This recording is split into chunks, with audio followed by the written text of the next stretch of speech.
from his studios in New York, it's time for Wake Up Call with Dan Tortora, where sports meets life.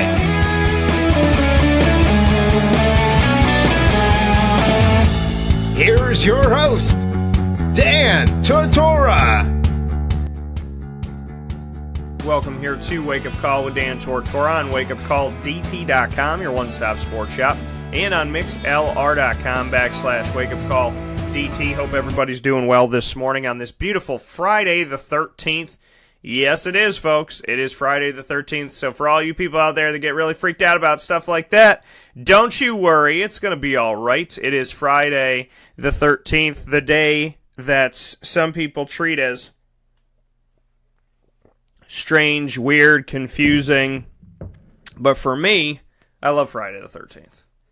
Because for me, it's fun. It's my grandfather's day. And it's funny. My Grandpa Cavino, he always turned things into positives. Turned negatives into positives. And Friday the 13th, the number 13, all the things that were supposed to be unlucky, he loved. And so, Freaky Friday the 13th. Yes, it is Freaky Friday the 13th.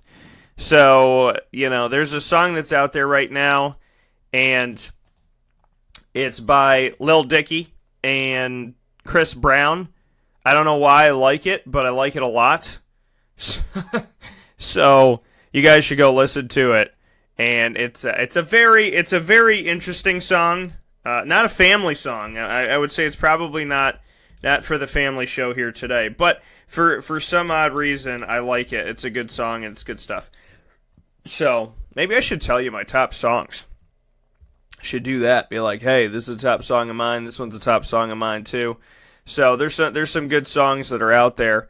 Another one is by Drake that just came out. There's a good one out there by Drake.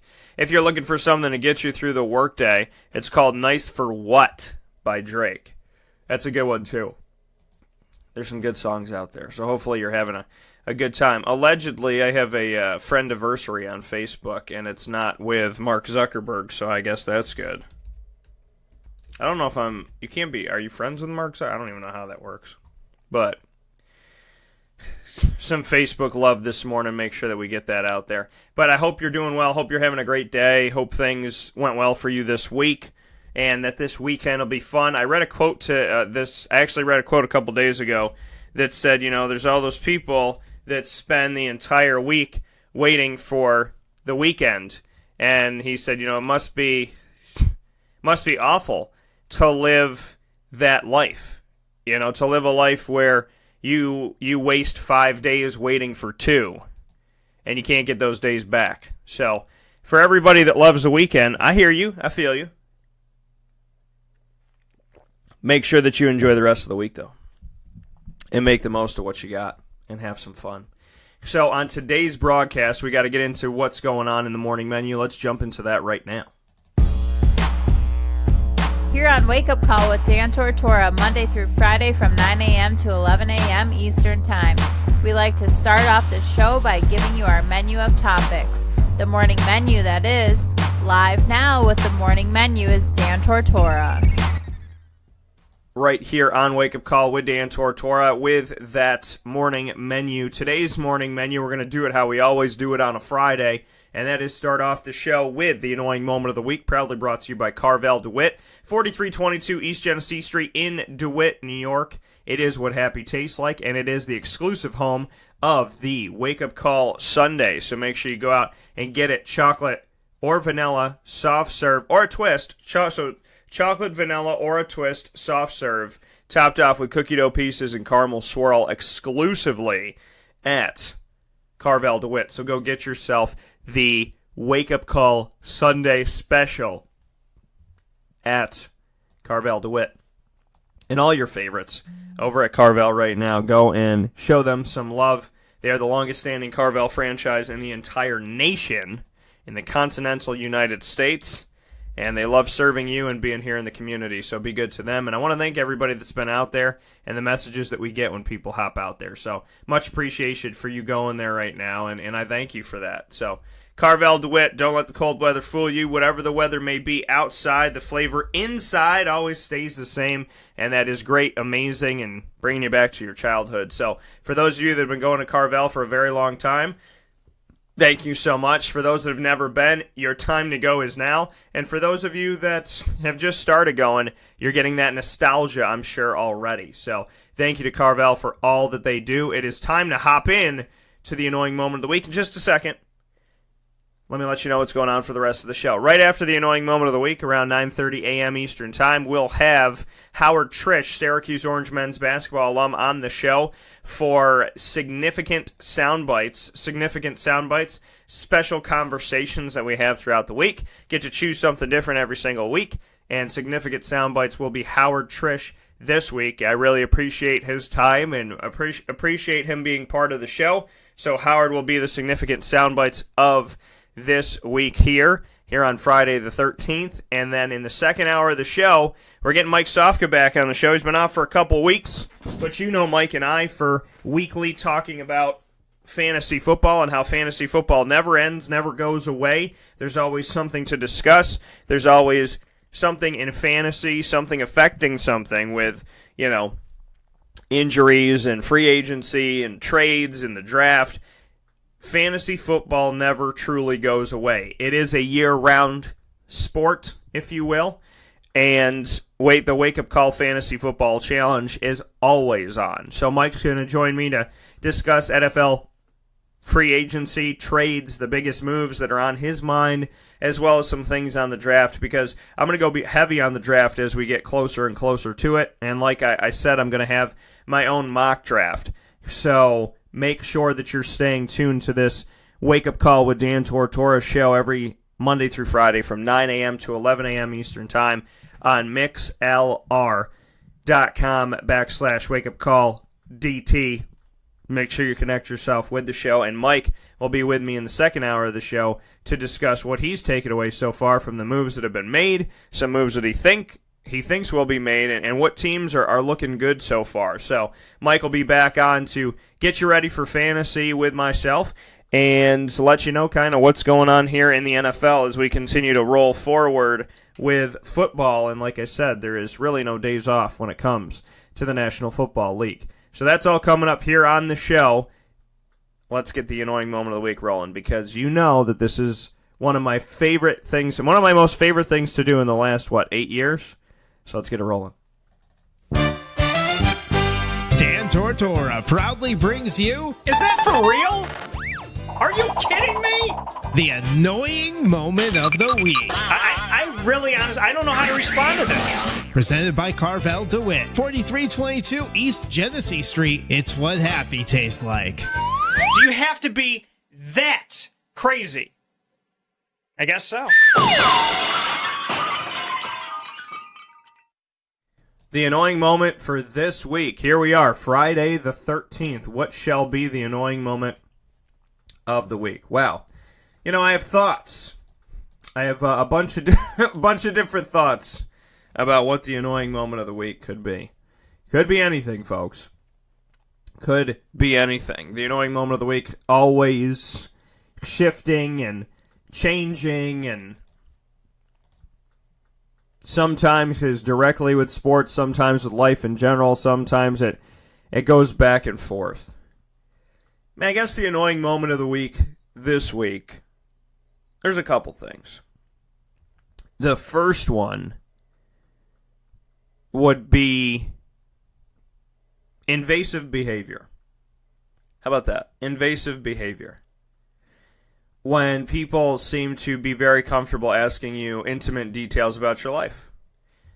I feel most of us have been through that. Some type of invasive behavior and questioning.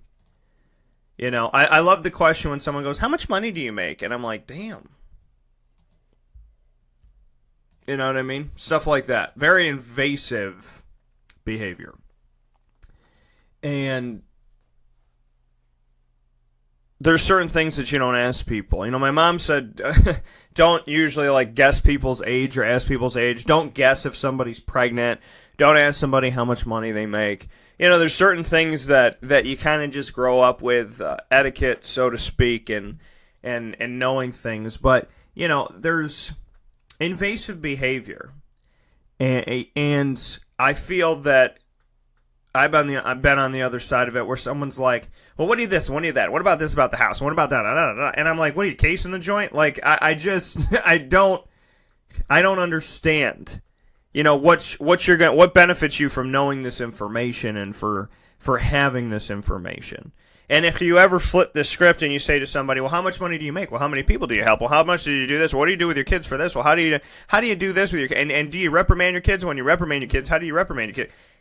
People would flip out. You know what I mean?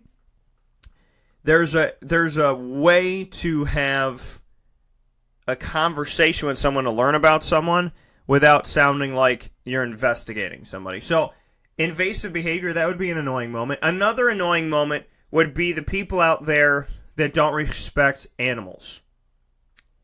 I had an idiot. There's really no way for me to say it around this. It was an idiot. But, I love my dog. And I talk about Lily here on the show. So, I shouldn't say idiot. Let's not be rude. Let's not call names. It was a person who was just not a nice person. And somebody who tends to seemingly like to hurt other people for no reason. Let's say that. We won't say idiot. We'll just say somebody that enjoys hurting other people, because apparently this person does. And we were having a conversation. And they said, do you have kids? And I said, not yet, but I have a dog. And they were like, oh. And I said, yeah, she's like my little kid. I said, I treat her like my kid. I love her so much, so sweet. And they were like, yeah, well, they're not children, and it's not the same because obviously she can't talk to you. And I'm thinking a deaf child couldn't talk to me. So, are they my child? So, I mean, it is. I think what I'm trying to get at in the annoying moment of the week this week is that people have opinions. Everybody has an opinion. My dad always said to me, everybody has an opinion like everybody has a butthole. And, and everybody's got an opinion like everybody has a butthole. And some people come across like a butthole when they give their opinions. There are things that I agree with and don't agree with in life. I've never told somebody outside of please don't kill someone and hurt someone or steal from someone. Outside of normal things, I don't think it's my business to say. I mean, I think people should know hey, don't steal. Don't hurt other people deliberately. That should be a given, right? But what people do in the comfort of their own home as far as, what type of food they eat, if they raise their child vegan, if they eat red meat, if they, how they pray, when they pray. I mean, there's certain things that it's that's none of your business. And it's invasive and it's rude. And I feel the world has gotten very comfortable in saying, well, this is what I do, so you should do it too, or else. And I don't feel like it needs to be that way. I feel like people need to enjoy the life that they have and make the most of the life that they have. And we all have the right to live our lives the way we want to live our lives. As long as we're not hurting anybody deliberately, I think that we have the right to go out there and have some fun and live the life that we want to live. So I would say annoying moment of the week this week, 2 scoops, invasive behavior and people that don't respect the whole, side, the dog side of it. The dog, the cat, the bird, the salamander, whatever it may be.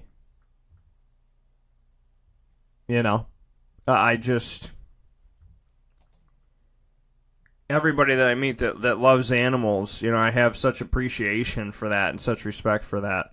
And I don't think anybody has a right to say that to you. It's like, what if I couldn't have children? And my dog was the closest thing that I was ever going to have. You know what I mean? You never, and I said this to my wife yesterday, we were having lunch, and I said, you never know the other person. completely that's on the other side of you when you're having a conversation, especially a stranger. You never know what that person's life has been, what it is. You don't know what they're going through in that moment. And that's why when people are mean to other people, not only is it gross, but it's so ignorant. Because you have no idea what that person's been through. You know, to walk down the hallway with me and go, dogs don't matter. Have a great day. And it's like, oh yeah, well my grandma just passed away too, so thanks. Appreciate it. You know, it's like, it's not... We as a society, we have to have common courtesy and respect for one another. Once that goes out the door, there's nothing, you know. And you never know the battles that people are fighting. You never know what's going on. I mean, you can call up a friend and you can complain that somebody cut you in the line at Wegmans, and that friend's like a good friend, and they're listening to you and giving you advice and hearing you out and being there for you. And then all of a sudden, you know, like weeks go by and they're like, hey, when you called me a few weeks ago and we were on the phone, I really didn't get to get a word in, you know, and my mom has cancer. And you're sitting here like, I spent 37 minutes complaining about a woman at Wegmans and you have a real problem, but you didn't ask. So, you know, to me, you got to just be nice to people. You never know what people's situations are. And if you're always nice, then, and I'm not saying don't misconstrue nice with soft. Don't misconstrue nice with not sticking up for yourself or your loved ones. Don't misconstrue me, please, on any of that. I'm just saying be nice. I've never gone out in life and said, I'm going to look for a fight today. I don't do that. I've never walked outside and said, I'm going to ruin somebody's day. That's what I'm going to do. Because I'm angry, so I'm going to make somebody else angry. The people that do that are undeniably broken. If you can be unhappy yourself, stay in the unhappiness, and then want someone else to join you, you need some prayers, and you need to get out of the hole that you're in. You don't need to drag anybody down there with you. So, let's be good to one another. My final scoop of the annoying moment of the week has to do with this man that I spoke about earlier here in the show this week, and that's Andre Ingram. 32 years old, finally got to get to the NBA and play for the Lakers and had 19 points and phenomenal shooting and did some amazing things, and he's going to throw out the first pitch at Dodger Stadium, and I'm so proud and so happy for him. And my annoying moment of the week is that we had to wait to see this moment. I know, and obviously it's a joke. It's a joke. I'm not like, oh my gosh, screw you, this, that, and the other thing to the NBA. It's a joke. It's annoying that we had to wait so long to see this story. It's annoying that this man had to wait so long, you know, to tell his story, so to speak, in this way. But at the same time, God's never late and God's always on time. So as much as I'm joking around that it's the annoying moment of the week that Andre Ingram's story didn't get to be told until now, I know God's always on time. So I know that there's no other time that the story could have been told, and I know that when it was told today is when we needed it to be told, and I know that this was the time. So I appreciate it, and I thank this story for being told. And I'm excited that this story was finally told. So, all jokes aside, Andre Ingram is just, he's a phenomenal story. He's a phenomenal story, and I'm very thankful that we get to hear the story and see the story now. And like I said, as much as this man had to wait over a decade, God's always on time. So, I'm joking around like, you know, darn it, I wish we had this first. I wish it happened to him sooner, but who am I or who is anybody to say what time is the right time? I'm just happy that it finally happened and it was time. So God bless to that.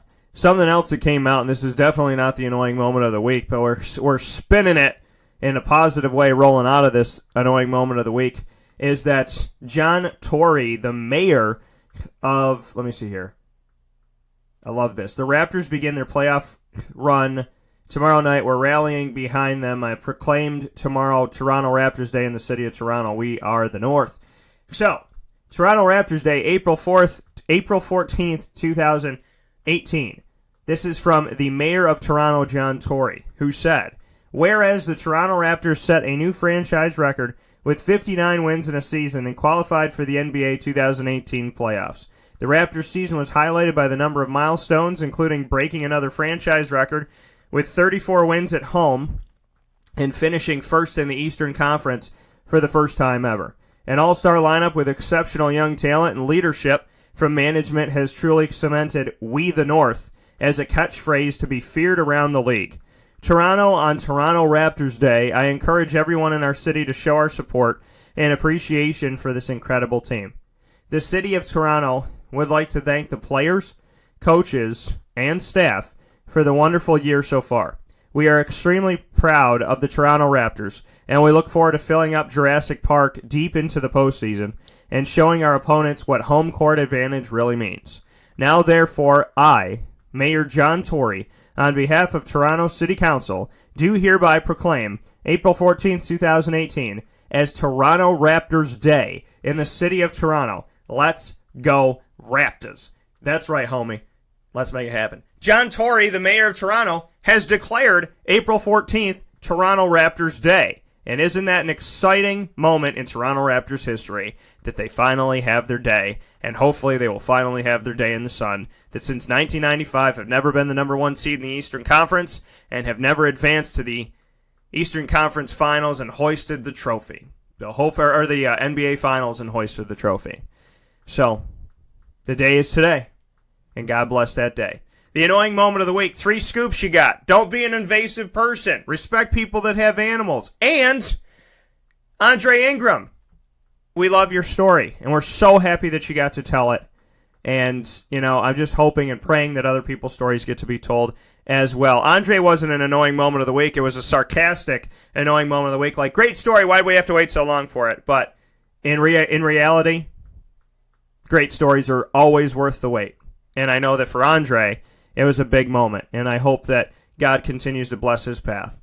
We will take a step aside here for a fast break. I want to thank Carvel DeWitt for the annoying moment of the week. When we come back from the fast break, we will hop right into significant sound bites, proudly featuring Howard Triche, Syracuse Orange men's basketball alum, with his thoughts on the Syracuse Orange season, Darius Baisley, the G League, and what's going on from college to pro, and so much more. We'll get into everything Syracuse and college basketball related in just a moment. This is a wake-up call, Fast Break.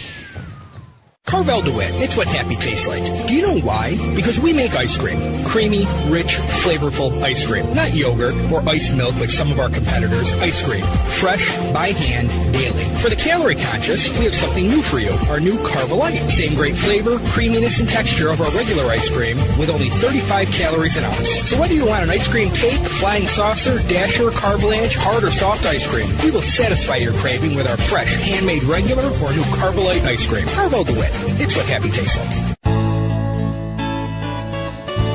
Clothing that will change with you without you having to change. DreisigLady.com, DREISSIG Lady.com. With the Bamboo line Relax Fit clothing as well as the Athletic Fit clothing, DreisigLady.com is fit for any woman, any time of the day, anywhere.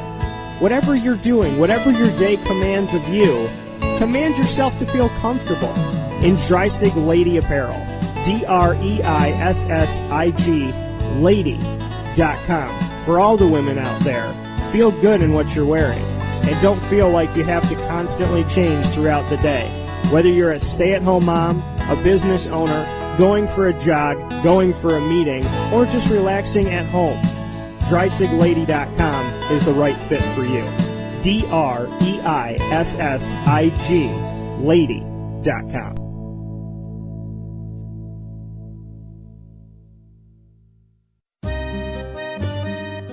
This is Lawrence Papaleo, licensed real estate salesperson for Gilbo Realty. Call our home office at 315-752-9513, or better yet, call or text me directly at 315-748-2524. Let me ask you a question, Lawrence. If I needed you to help me buy a house, find the right place, could you help me do that? Joe, I'll help you find your dream home. You don't ever say my name on the radio, never. If I needed to sell a house, could you help me go about that the right way? Yes, I can. How do they get a hold of you? Call me directly at 315-748-2524. But you also do the commercial property. So if I got a business, couple businesses, got to take one here, move it over there, do this, do that, are you going to help me buy and sell my commercial property also? Yes, sir. I like that. What's my name again?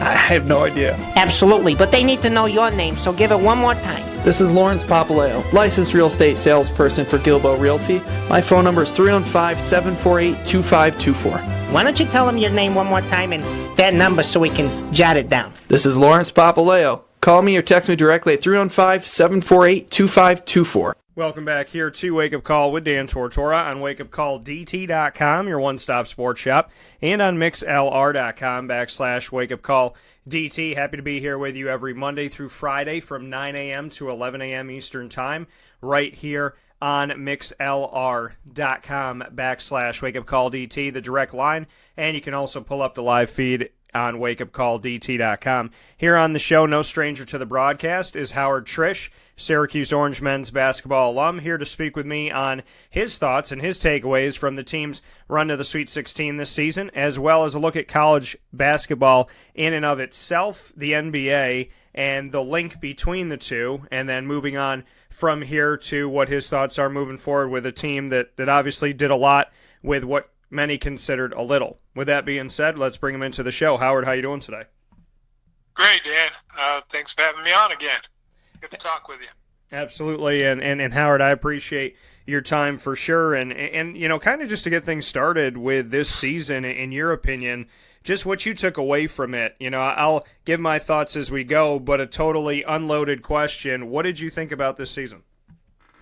Well, from the start, I remember going in the coach's office at the beginning of the season, and which I always try to do, and wish him well, and he'll give me a little feedback on what he thinks the team is gonna do and who's gonna do what, and so forth. And you know how coach kind of struggles with teams that are not as taunted as going to be great or highly ranked at the beginning of the year. And like I always say, the coach, when he's faced with a team like that, he always does well with those types of teams. They seem to dig it out. They may be a little inconsistent, but in the end, they seem to pull things out. And that's kind of what they did this year. They struggled at times, and because chemistry. You develop over a certain period of time, and if you didn't have it the year before, that's just a struggle on to the next year. And sometimes teams can develop it quickly, and sometimes teams it takes a while. And then sometimes you get a team where, like this year, where they had three key players, and the other two were very inconsistent, and they were battling between Moyer, Sidibe, Pascal, for time, and they struggle. Sometimes they did well, and sometimes they struggled. So it put a big load on the three. Unlike last year, you had a few guys that towards the end of the season they came on strong. You just didn't have that this year.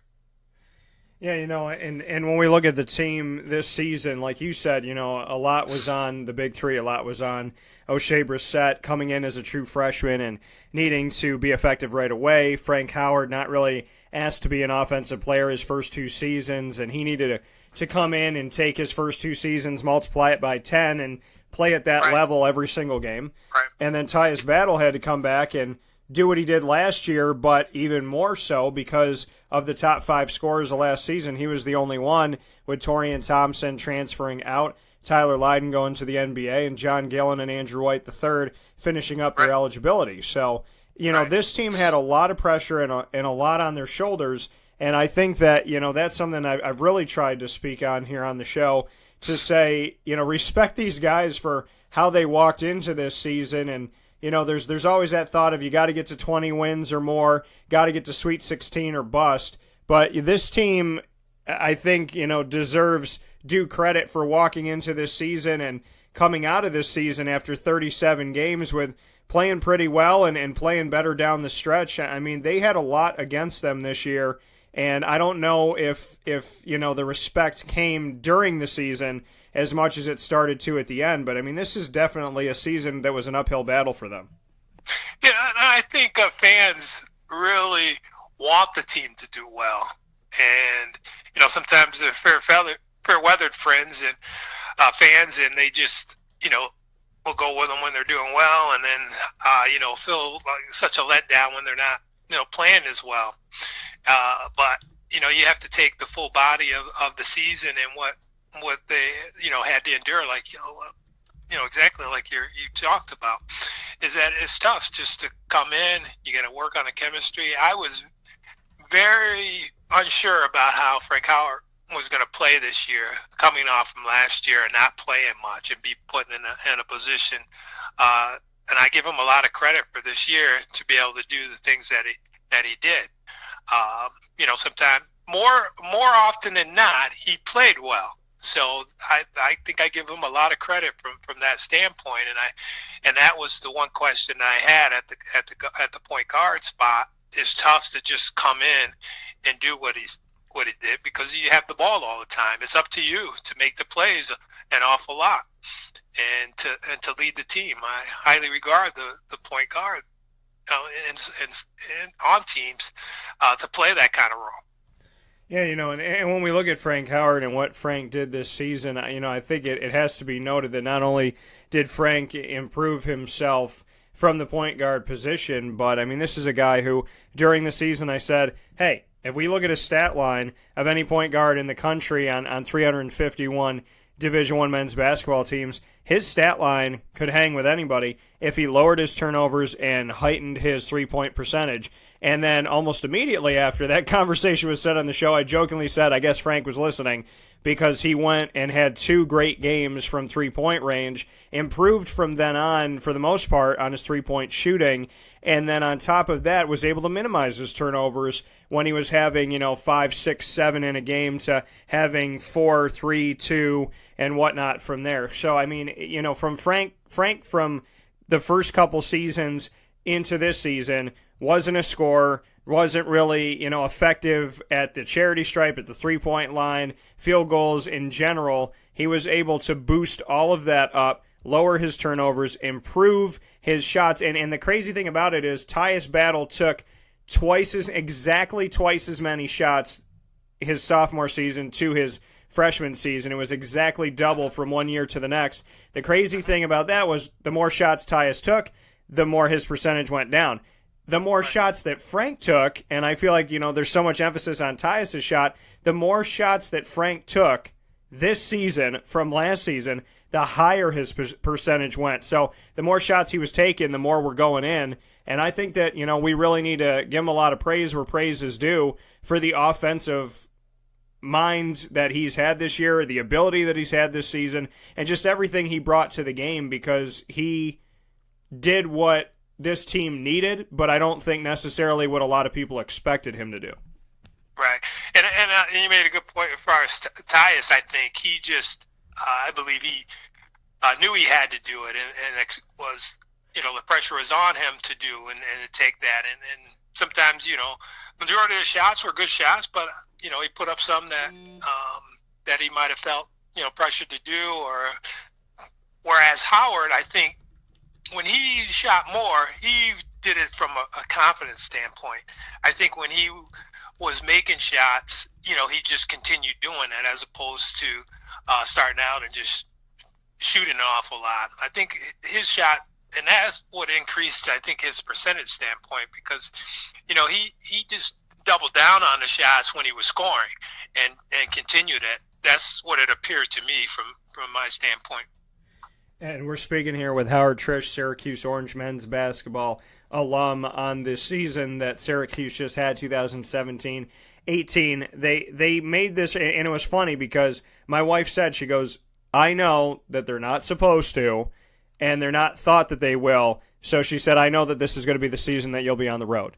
And I, in fact, was from Dayton straight to Detroit, came home for 4 days, did 4 events in 4 days, then went out to Omaha and watched this team continue to make this wonderful run that they did. I've covered a lot of Syracuse teams. I've covered the last 2 Final Four teams on location, Howard. But I got to be honest with you, this, in my opinion, even though they didn't get to the Final Four, this, to me, was one of the sweetest, most satisfying seasons for the Syracuse Orange because of what people thought, because of the 5.5 to 6 players that they had, just the way that they did it, how they did more with less. Even though this wasn't a Final Four season, in my opinion, as a broadcaster and a writer watching them firsthand, this season to me is going to go down in history as one of the best seasons that they've ever had. Yeah, no questions. From a defense standpoint, they were, pretty much consistent throughout the year. When I say consistency, I think of 75% or better from the standpoint of holding teams down. They were a team that, if they maintained in the 50s and low 60s, they were in there with an opportunity to win, and they were able to do that from a consistent basis when they were winning. So that tells me without question that the adversity that they had, they may not have been scoring a lot, but they still maintained what they had control over, which was to play defense and play aggressive. And that goes to the players, and to dig down deep and to shrug off the media, shrug off what people might be saying, and do something that they have control over. And they were able to do that. Yeah, absolutely. And to look at the defensive side of things, I mean, it's not something that's always talked about a lot. When you hear Kentucky, you don't hear defense. When you hear Michigan State, you don't hear defense, and Villanova and so on, and Gonzaga and so on and so forth. But this Syracuse team really locked in on defense, did what they needed to do, and even in the loss to Duke the second time around, they had shown that they had gotten a lot better from their last time that they had faced the Duke Blue Devils, and without a couple late turnovers, the game's tied at the end of the game. So we look at how Syracuse evolved and got better and better, and how that defense evolved, and arguably they played their best games of the season inside of the NCAA tournament. Would that be a fair assessment, in your opinion, to say that their best basketball was right at the time where they needed it most? Absolutely, and I think people have a tendency to look at offensive end to judge whether a team is doing better. In fact, this team, you have to look at their defense as to see how well they were playing.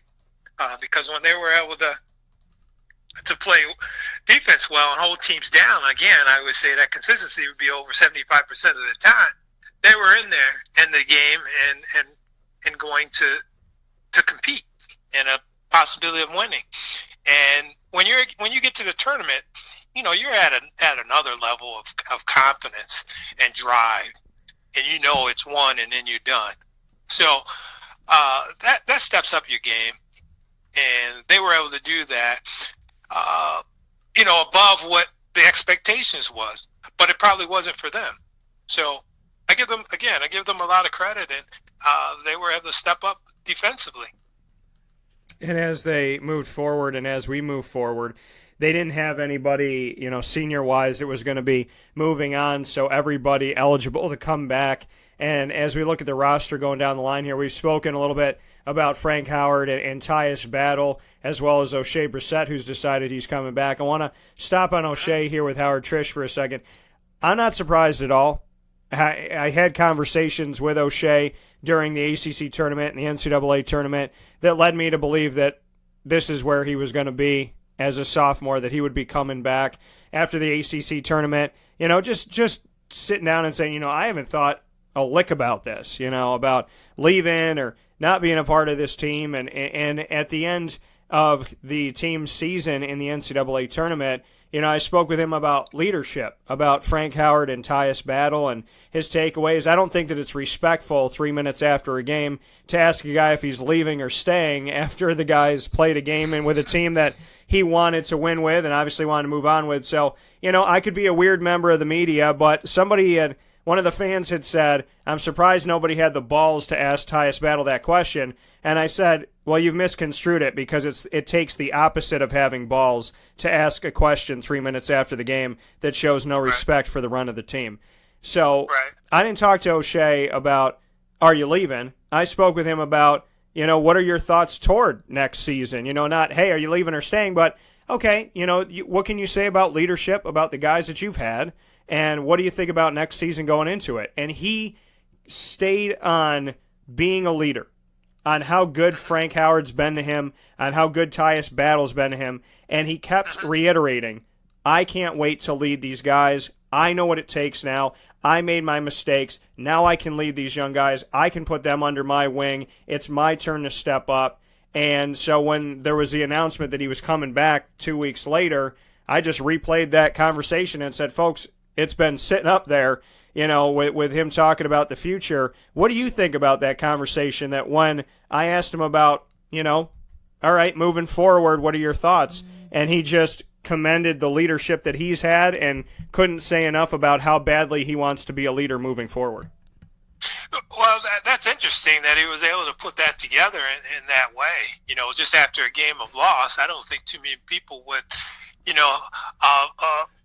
been able to put something like that when you're still reflecting on the game that just happened. So, from a character standpoint, I think all these guys are great and speaking to them, and we just are blessed to have such high quality character players, on the team and in Syracuse. So I give those guys a lot of credit from their character standpoint, and especially O'Shea to elaborate and on next year and to being a leader and knowing what he needs to set forth.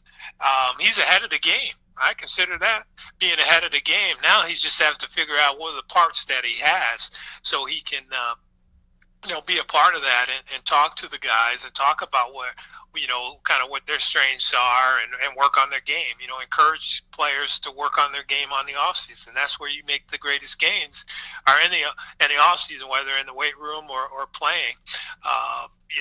Non-organized per se basketball. That's how you learn your moves. That's how you learn your confidence in your game is to play in a sense unorganized, or park play is where you gain that from. So for him to hopefully the guys are up here this summer, whether they're taking classes or not, and able to play together. And that'll be a big an advantage they'll have going into next year. That coming from Howard Triche, Syracuse Orange men's basketball alum, and to go back to Tyus, the Tyus Battle factor, my gut tells me that he's coming back. That's where I'm at right now. But I tell people all the time, this is fluid. He went and tested out the NBA draft combine last year with no agent to see what they said about him. I think that that's one thing that the NBA is doing right, is allowing guys to gather information and get some intel on what scouts are thinking about them before having to make a decision, and with full ability to return back to their team after gaining that information. So he did it last year. I would anticipate him to do it this year as well. But something inside of me tells me he's coming back. At the same time, I tell fans all the time, I can say that today in the early part of April, but depending on what he hears and what people say, people got to understand, if you're planning on coming back and you hear from 10 different NBA scouts that you're a top 15 pick, well, guess what? This guy's been dreaming about this his whole life. What's your thought on the Tyus Battle factor and the fact that this is a fluid situation and, he could be doing something today that maybe might change tomorrow? When it comes to players leaving, college and going to the pros, I'm probably like 2 for 10. I guess I evaluate now as opposed to the potential from that standpoint, and I know that's what the NBA looks for. And that potential that they see after the first couple of years. Now, you look at the players that have left and so forth. Yeah, they might have gone high picks, but after 2 years, 3 years, where are they? Now, you have to look at that consideration, I think, as a player and what has come before you. And the NBA isn't always right. And you have to recognize that. Now, do you take the money and have a great foundation to start a career or something else, or keep playing overseas? That's there. I think that's not 100% of why, young people play basketball. That is maybe the end game is to make it to the NBA and make tons of money and never have to worry about, per se, working again. That's wonderful if you can do that.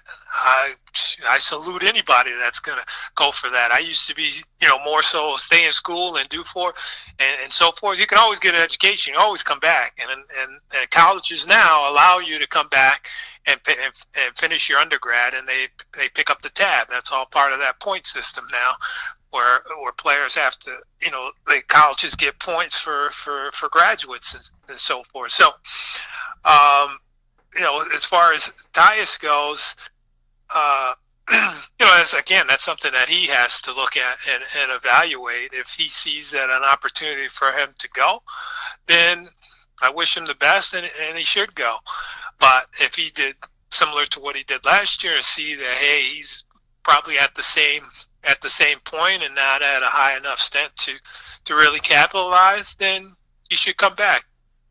I hope that they all come back and be a part of the team, because the team will be so much better, from a standpoint, because of the chemistry will be there. There'll be multiple players that played in the previous season, and that's what I think that we look for is to be able to build that chemistry from season to season, where it used to be like that. Now, teams gotta get their act together really quick to be successful. Yeah, and speaking here with Syracuse Orange men's basketball alum Howard Triche, and Howard, before I let you go here, you speak on coming back and team chemistry. Also, with this team this season, a lot of people concerned about Darius Baisley, and I always tell people, even though he had signed on the dotted line, you can't cry over something you never had. Can't cry over a relationship that never really got going. And if you're supposed to bring a certain girl to the dance and she doesn't show up, are you going to dance with somebody else and have a good time, or are you going to cry in the corner that she's not at the dance? So with looking at that situation, Syracuse has 10 players. If Tyus comes back, there are 10 players in depth at every position, from shooting guard to the forward positions to point guard to the center positions. Syracuse would have Frank Howard as a senior, Pascal Chukwu coming back as a redshirt senior, Tyus Battle as a junior, Barama Sidibe, O'Shea Brissett, Howard Washington Jr., and Marek Dolezaj, all as sophomores. Elijah Hughes, after sitting out a season, is a sophomore and has 3 seasons of eligibility. And then Buddy Boeheim and Jalen Carey coming in as freshmen of the backcourt. So what can you say to that? I mean, this team did so much with, I say 5.5 because Barama wasn't 100% healthy, and they did what they did and went to the Sweet 16 with 5.5 guys. This year, without Darius Baisley, they have 10 players, and they have someone to give somebody else a break at every position if these guys hold their weight. So I would venture to say that if they did what they did this year, with more depth and reinforcement, they should get right back there, if not do better this coming season. And I think that it's time for people to move on from Darius Baisley and see that there is depth out there for this team, and there's some much-needed help, hopefully, in the eyes of Syracuse fans coming in for this one. Well, yeah, of course, when you have players that are from the previous years, your chemistry is going to get better. The players are going to get better, and then you tie in some more players that like to compete and that fit in well in the system. The team is going to be better, and that's what I anticipate the team. No matter who they have, yes, they're mourning for a couple of days of someone that they lost, but they're all big boys. The coaches and the players, they're all big. They can know what to do and go forward. And that's all I expect in them to go forward and put together the game plan and the team plan and work around what they need to do to be successful. And with that being said, the Darius Baisley factor in this, not just Darius Baisley, but, I use him as an example because the jump from high school to the G League is something that's, been unheard of. He is paving a new way, cutting a new path, so to speak, through the brush. There is no concrete on the ground of this one. So with that being said, there are two ways, and people are learning them more so now because of what Darius did, but you can go from high school or prep school and go around college by going overseas like the Ball family has, playing a year overseas, and then entering your name into the draft. You got to be 18 years old at least. You got to have a year overseas. You come back. In the G League, you stay here. You got to be at least 18 years old to put your name, to be able to sign a contract in September, put your name into the October draft for the G League. You get drafted, you play. Nobody owns your rights. And then you immediately can be in the 2019 NBA draft as an example. So, what do you think about, there used to be, you can jump right out of high school. Now they tell you, no, you got to spend a year in college. But there is the loophole of the G League and the loophole of overseas. So there is a one-and-done rule, but it is, but it's not, because players are now finding ways to make some money, gain some experience, and now they don't have to go overseas. They can stay in the States, make almost $30,000 a year, and then go into the NBA draft. So what are your thoughts on these avenues that go around? I think the avenue, and I might not be 100% correct in this, but I think the avenue overseas has always been there. There's been numerous players that get coming in from college that's played professionally on club teams overseas, and you'll see a lot of players get picked up after playing,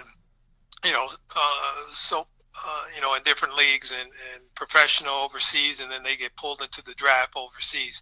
Now, the D League is obviously something that not necessarily new for players that aren't going to college or just can't predict and get into college. I don't think that's new for them, but from my understanding, Darius was accepted here and had an opportunity to come, and he's breaking new ground from that standpoint. And I'm sure if we say he's the first, he won't be the last, and you'll see more. And he might have got that idea from the Ball family jumping ship this year. Now these guys want to play. That's all they want to do. They want to play and skip all the other stuff that's involved with going to school. And someone's told them that they're great and they can do that, and they believe it, and then they're confident in themselves, and now they just have to play the part. Unfortunately, if they do want to get an education, they might have to pay for it next, because they weren't in a school or so forth, or leaving early. Now, we know if Melo wanted to come back to school, it would be no problem with the Syracuse picking up the tab. Yeah. And when we look at this, what do you think about this movement that, a guy can say, you know what, I'm only, I don't really want to go to school. I feel like I'm forced to go to school. Right. I'm going to be there for 2 semesters. It doesn't really matter to me. So, I'll go make $26,000 max in the G League. It's money that I wasn't going to make in college at all, and I'll make this money. I'll go in the draft. What do you think about the G League route that Darius has taken that other people will take? What do you think about this avenue of not going to school? That's their decision. But that's what we have to understand. We can't make decisions for people. No matter what we think, or if we have a crystal ball, or whatever it is. They're making their family decisions, or they're making individual decisions, but it's their decisions, it's their life. And we'll see the results of it in a few years, if that was the right decision for them. One thing about making decisions, and whether it's, you're successful or not, that you know what to do on the next time, because you're just one step closer to being successful. So hopefully they, are working hard in their game, putting it together along with their talent and working hard, and then they'll be successful. But I don't think we're the ones to knock these guys that are making different decisions than what we are used to.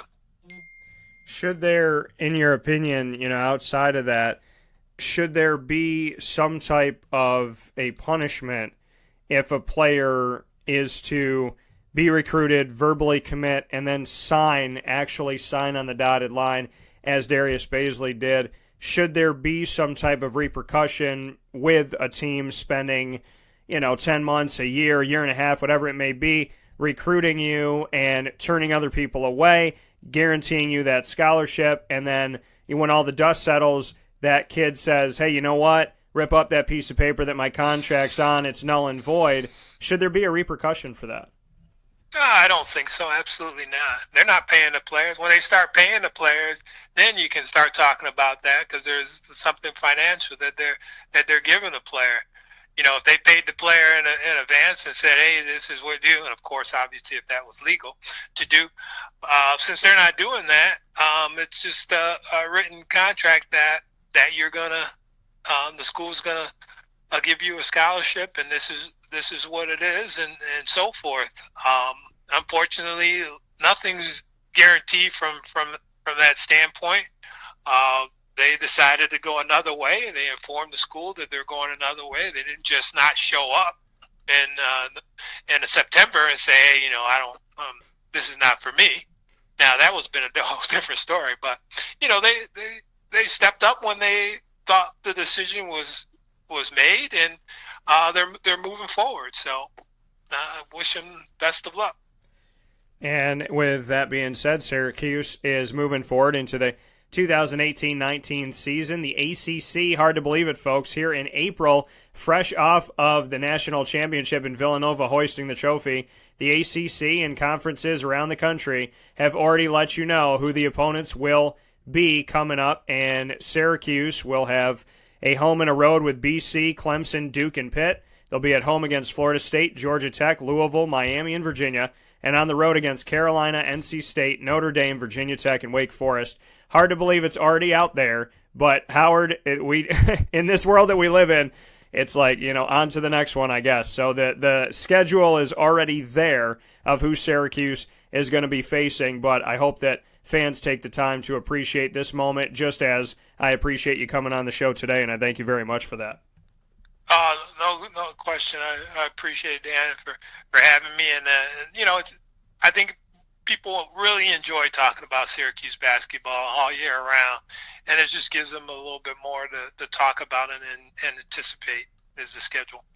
Absolutely, and speaking of anticipating and something to talk about, Howard Triche will be joining us for the CNY Pop Festival Sunday, August 12th of this year, 2018, and that'll be going on all day from 10 a.m. to 7 p.m. at the F-Shed at the Regional Market. Very excited to have Howard Triche as well as other Syracuse basketball alumni join us for that special day. And Howard, I really appreciate you doing that for the community. I know you got some good thoughts and things to move forward with this, but I want to thank you because fans are going to get something to do. And like you said, they always like talking throughout the year. Well, we'll give them something to do in August when they're itching for basketball, which I appreciate you being a part of. No question. Thank you. All right, I'll talk with you soon.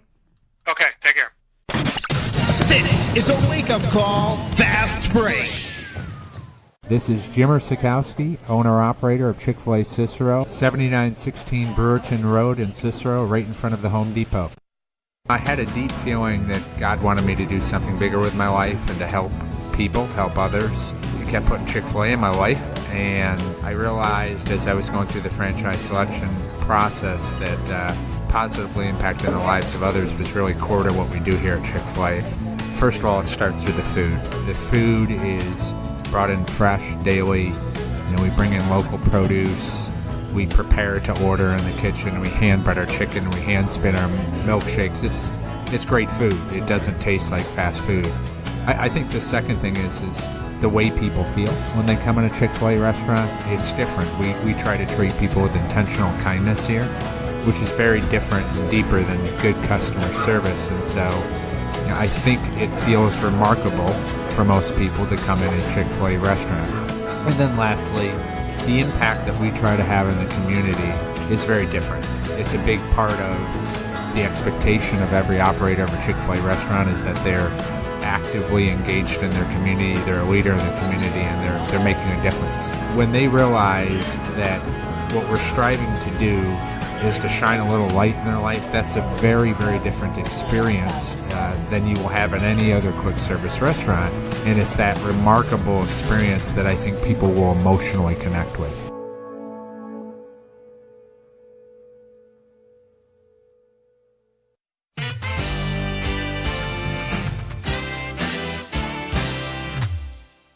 Hi, this is Domenico Vitali, owner of Giovanni's Formal Wear, where you look great and feel even better with our renowned tailoring and alteration services on any suit or any tuxedo from anywhere. Call 315-455-8729. That's 315-455-8729. Stop in locally on Route 11 in North Syracuse, next to the Ponderosa Plaza, where you can choose your style, get fitted, and tailored, all at Giovanni's Formal Wear.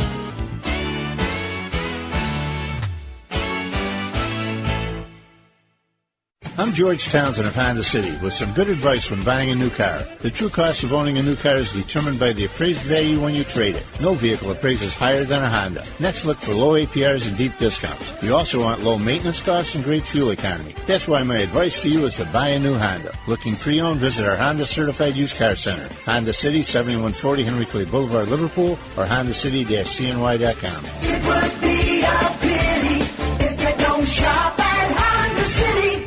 For all of us that have always wanted our favorite restaurant to come to us, it's now a reality in Central New York with It's a Utica Thing, with Utica Pizza Company bringing their wonderful recipes that they've handed down through generations to you, to your event, to your business, to your home. It's a Utica Thing, proudly bringing Utica Pizza Company on wheels to your location. Call 315-738-8946. That's 315-738-8946 to bring Utica Pizza Company to your doorstep with It's a Utica Thing.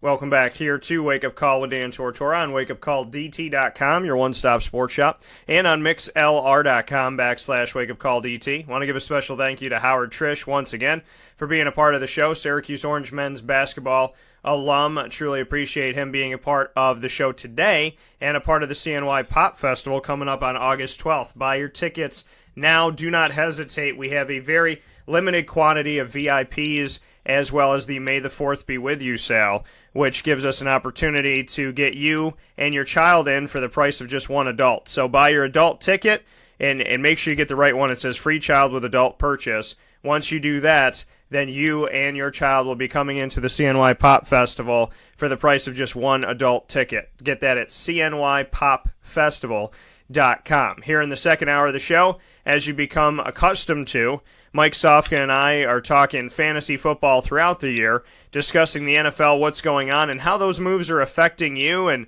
how what teams are doing and who they're drafting. Every single day, it feels, and definitely every single week, something's going on that we could talk about in the world of the NFL that will have a link to what's going on with your fantasy team and your fantasy future. And with that being said, I proudly bring on Mike Sofka of Hall of Fame Fantasy Football.com to continue the conversation. It's been a few weeks, Mike, but we're happy to have you back. How are we doing? Awesome. Thank you so much. And Mike, and we definitely want to put this out there too, just for you. We're happy that you're doing well, happy that you're healing up, and hope nothing but the best for you. So how's the body doing?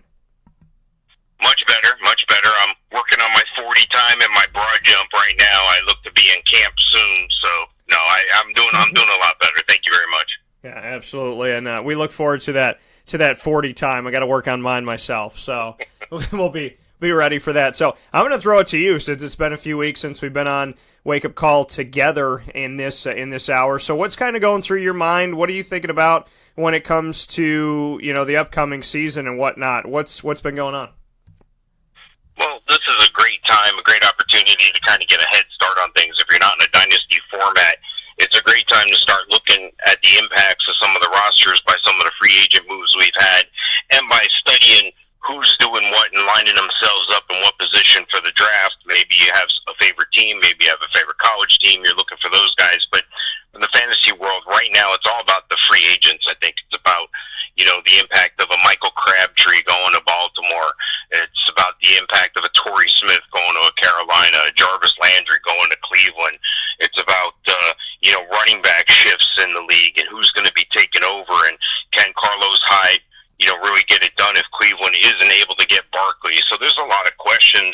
It's a fun time to be, just even if you're not into fantasy football like I am, it's a fun time just to be a football and a fantasy football fan, because it really is a year-round event with the free agency now running into the draft, and then the OTAs going on, and then pretty soon camps are going to crank up. It's one thing after the other. I think it's 150 days till 140 something days till kickoff, I guess.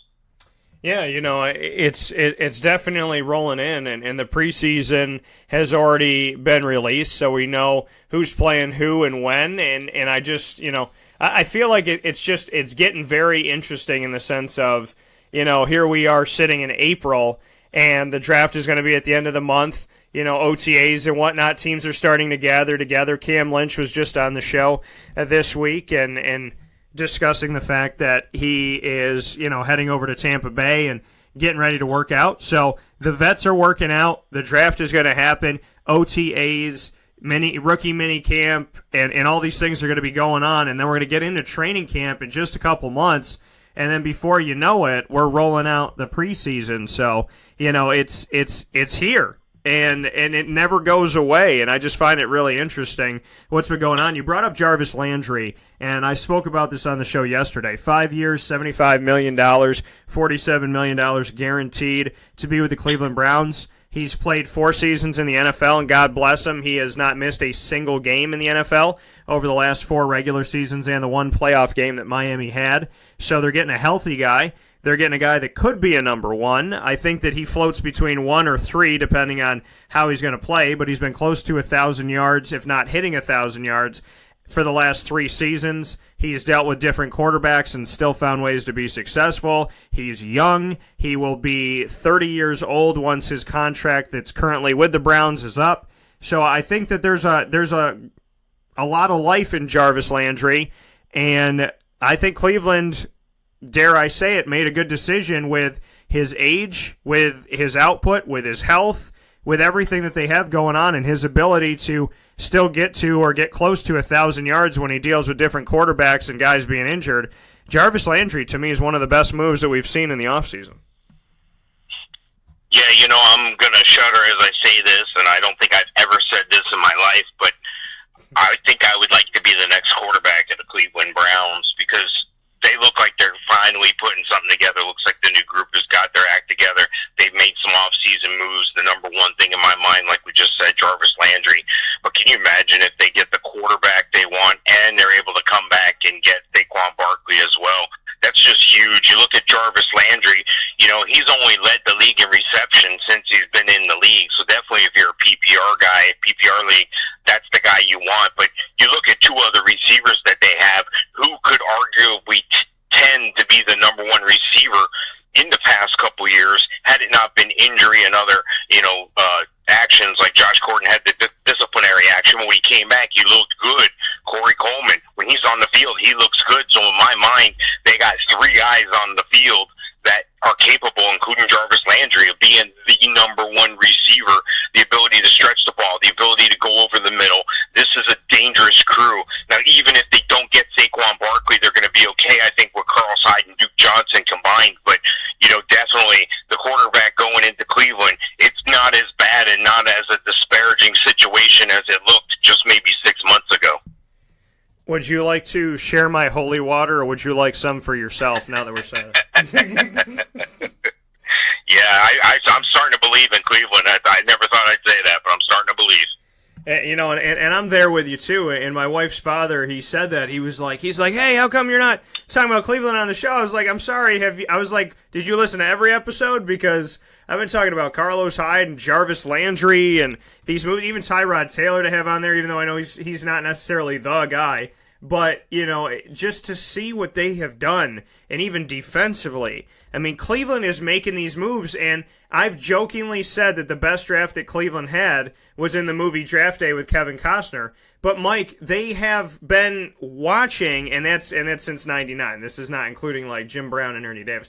But, when I look at what they're doing now, as much as I joked about Draft Day and the movie that had to do with the Cleveland Browns, I'm going to be honest with you. The moves that they're making in this offseason very much looks like the movie Draft Day, because they are bringing in vet talent and they're not losing any of their draft picks. They didn't have to give up anything in the first round, second round, whatever, third round to bring in Jarvis Landry, to bring in Carlos Hyde, to bring in Tyrod Taylor. They have been able to work things around and make things happen that has been, dare I say it, smart. I don't think anybody has had a better offseason in making moves, bringing in vets, and keeping their draft picks like we've seen the Cleveland Browns do. I don't know what happened. I don't know what changed in the water. I don't know if they kidnapped Bill Belichick and Bob Kraft for a night and made them tell them all their secrets, but something is working in Cleveland. Yeah, I like what they're doing, and I'll like what they're doing better if they're able to pull off the deal like they need to. Now, in my opinion, it's up for grabs for them if when they take a quarterback. If they feel they can get their quarterback at 4, they should go ahead and wait and take the best athlete in the draft, and I think that's Saquon Barkley or arguably Chubb, the edge rusher, because they could use a quarterback, a running back, and an edge rusher. But I think the safest play is for them to get the quarterback they want, no matter which one they want. I know some guys are out there saying that, Josh Allen is the guy. He's got the bigger hands and the bigger upside. Some people say, Sam Darnold's the safest pick out of all those guys. And it's yet to be seen. I don't think a Josh Rosen is in danger of going to Cleveland. But let's say Cleveland fears that they won't be able to get Barkley at number 4 if that's who they're targeting at 4. Maybe they take him at 1 and still get the quarterback they want, because don't forget the Giants are right behind him, and then the Giants have to make a decision.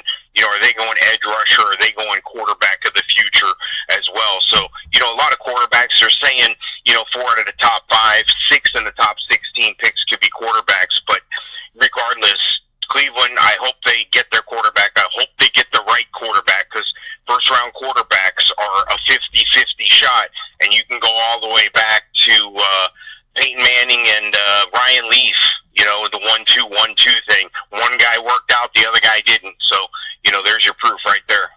Yeah, and speaking here of Mike Sofka, Hall of Fame FantasyFootball.com, and you know that whenever Mike and I speak, it's proudly brought to you in this hour by the Wildcat Sports Pub, your place to watch the NFL and all sporting events, and that is 3680 Milton Avenue in Camillus, New York. So come out and hang out inside of the Wildcat Sports Pub with their entire fully stocked menu, their full bar, and their family-friendly atmosphere, which is a hard thing to pull off when you have that sports bar, but they found a way to do it all and to bring families and the community together at the Wildcat Sports Pub. So I want to thank them for the work that they're doing, and to Danny and Heather and the whole team.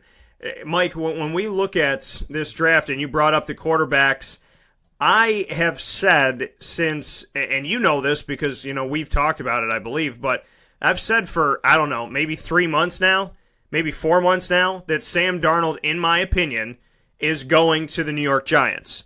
I don't think he's going to Cleveland. I think he's going to New York. So, what do you think about that? Do you agree or disagree with that? I know that, recently I've started to see it in mock drafts, and some things have changed, and people are like, okay, I think Sam Darnold could be the pick there, but I haven't wavered on thinking that this is where he's heading. I got a feeling that the Giants are going to be the team that he ends up with. What do you think about it? Do you agree with it, or do you think he ends up somewhere else? I think the Giants hope that Sam Darnold falls to them at 2 and hopes that Cleveland won't take him. And I think that's going to force Cleveland, if they're real close to taking him, they may go with a Sam Darnold. But if they don't, if they choose to go another direction, if they chose to go Barkley, but probably they're going to take a quarterback at 1, whether that's Allen or whether that's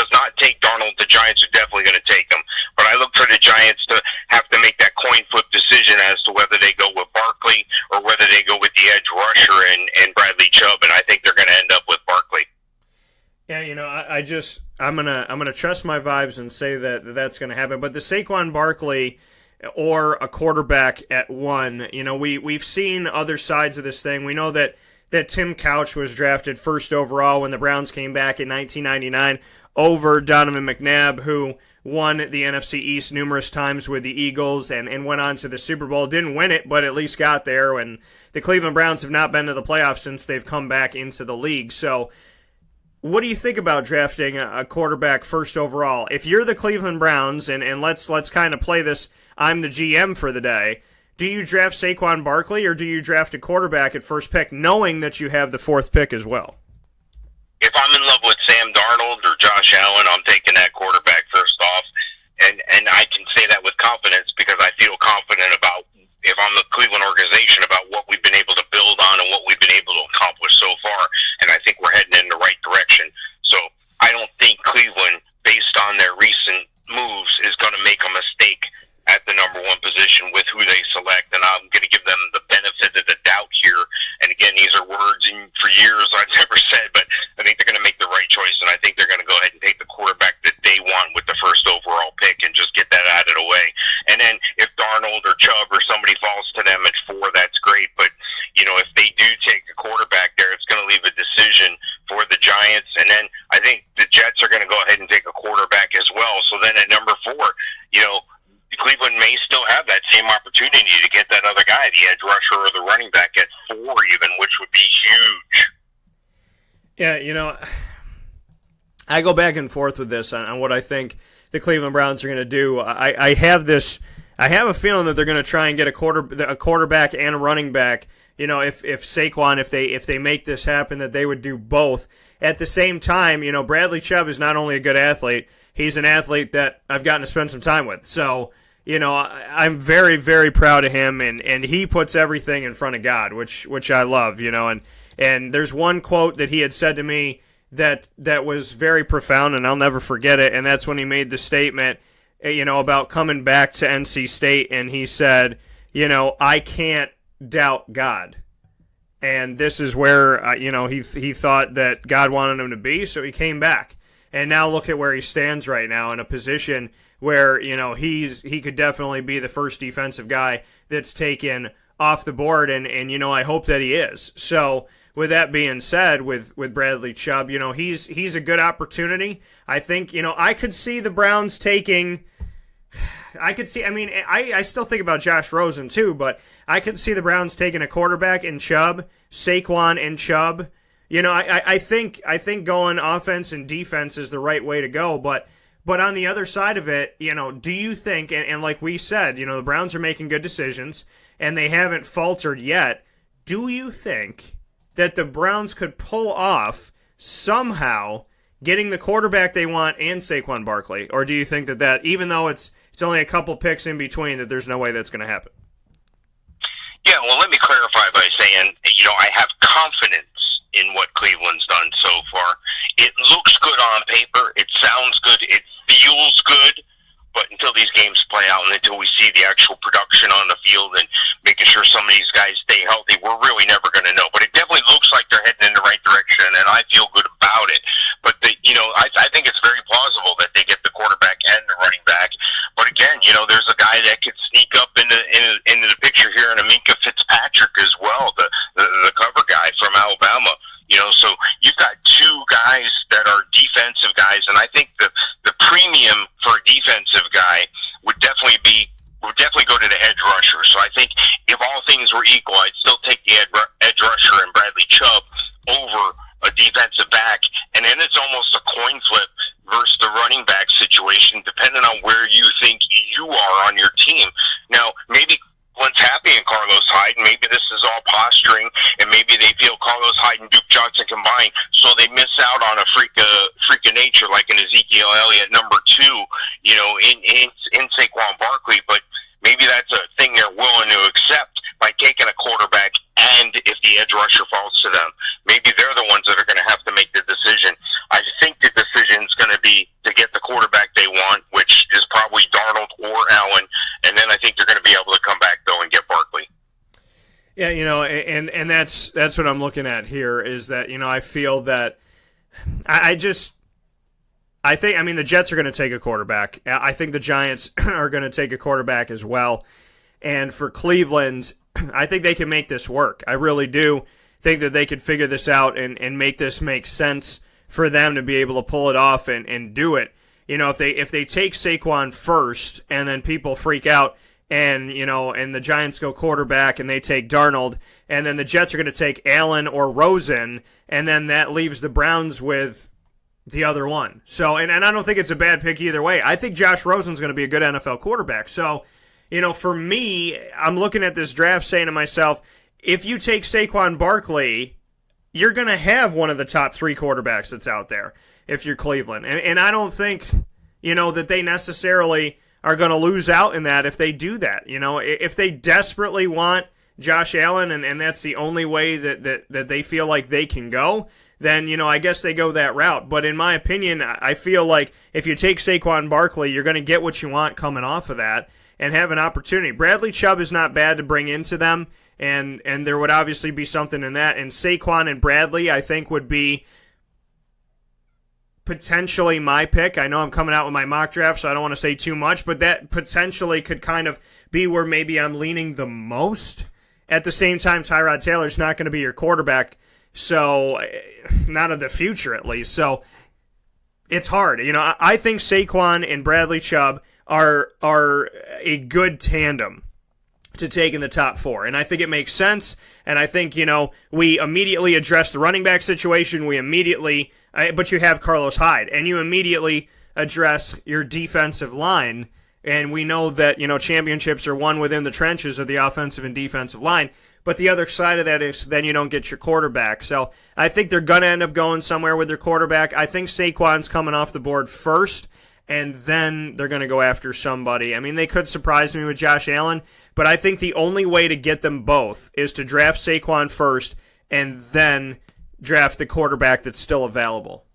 And the Giants could freak out and do something crazy. I mean, the Giants could take Bradley Chubb. The Giants could, say, listen, we don't need a quarterback right now in the future. We drafted Davis Webb. So, there's definitely the factor of the Giants could get a little bit jumbled with the second pick and not know what to do. Then the Jets are going to take one of the 3 quarterbacks, and then the Browns might have a pick between Darnold, Rosen, or Allen, whichever one is not off the board from the Jets. So, I think that we have to look at the Giant factor here, and that they don't necessarily need a quarterback. Even though I think Darnold's where they're going, they don't need a quarterback. So, with that being said, Mike, I mean, the Browns could really have the pick of the litter for the most part if they draft Saquon first. Well, and that's a thought because Saquon's a freak of nature. He looks like another Ezekiel Elliott, but the whole thing is this is a quarterback-driven league, and you got to be sold without a doubt that the quarterback that's leading your team and the quarterback that's going to lead your team in the next 3 to 5 years are guys that you can put your whole team on. In the NFL, you have to do 2 things. You have to have excellent quarterback play, and you have to make the other team not have excellent quarterback play. And the way to do that is have an effective edge rusher. So they're just going to have to make some choices. And just what you said, with the loss of JPP, with the things that have been going on in New York, all come out to say that they need an edge rusher. However, they also need a running back. However, if they feel one of these quarterbacks that's out there could be their franchise guy over a guy like Davis Webb, who they thought was going to be their quarterback in the future, maybe they make the move for quarterback because quarterback is so important in this league. You look at the top teams in this quarterback. You look at the teams that make it far in the playoffs. You look at the teams that make it to the Super Bowl. They have outstanding quarterback play. Whether that guy's an all-pro household name or whether it's a guy that just took off on a hot streak and everything went his way, the teams that make it far have excellent quarterback play. And that's not by accident. There's 32 teams. There's only maybe, 6 to 8 guys that I can say are that quarterback. Everybody else is still looking for that guy, doing what they have to play right now. But they're always looking for that guy who's going to lead them to the Super Bowl championship. There's a couple teams that are making moves and shaping their team around a quarterback. Some teams have their quarterback ready. You look at what the Rams are doing. They have that young quarterback, and they're building that team around him, and they're doing a heck of a job as well. You take a team like Cleveland, they've chosen the opportunity to sign some excellent free agent acquisitions, and now looks like all they are is a quarterback away. But you can't argue with the talent that a Saquon Barkley can bring you. I know they say that running backs are a dime a dozen nowadays, but I don't think freakishly gifted athletes are a dime a dozen, and he appears to be one of those. Yeah, and you talk about a conversation that we've had on the show before about there being, like you said, you mentioned the number 6 to 8, quarterbacks you could put in this special place, and I've had 6 that you put in that elite level that are currently playing, and that's, obviously Tom Brady with the New England Patriots. You can put in Matt Stafford. I put him in as kind of like number 6. You put in Aaron Rodgers with the Green Bay Packers. You put in Drew Brees with the New Orleans Saints. That's 4 of yours, and then you kind of look through it and say to yourself, okay, who else makes sense? Big Ben in Pittsburgh, and then, you can argue the points of the other ones. I think that, Philadelphia, Carson Wentz still has more to show, and so does Nick Foles, but, Dallas doesn't have it. New York, Eli's dropped off. Washington, no. Chicago, no. Minnesota just changed their quarterbacks. Matt Ryan, you can try and argue into this thing. Cam Newton, no. Jameis Winston's not gonna cut it. Arizona needs help. The Rams are building. The Niners are building. The Seahawks, Russell Wilson, I don't consider him elite because he's inconsistent. I don't think he takes over every game.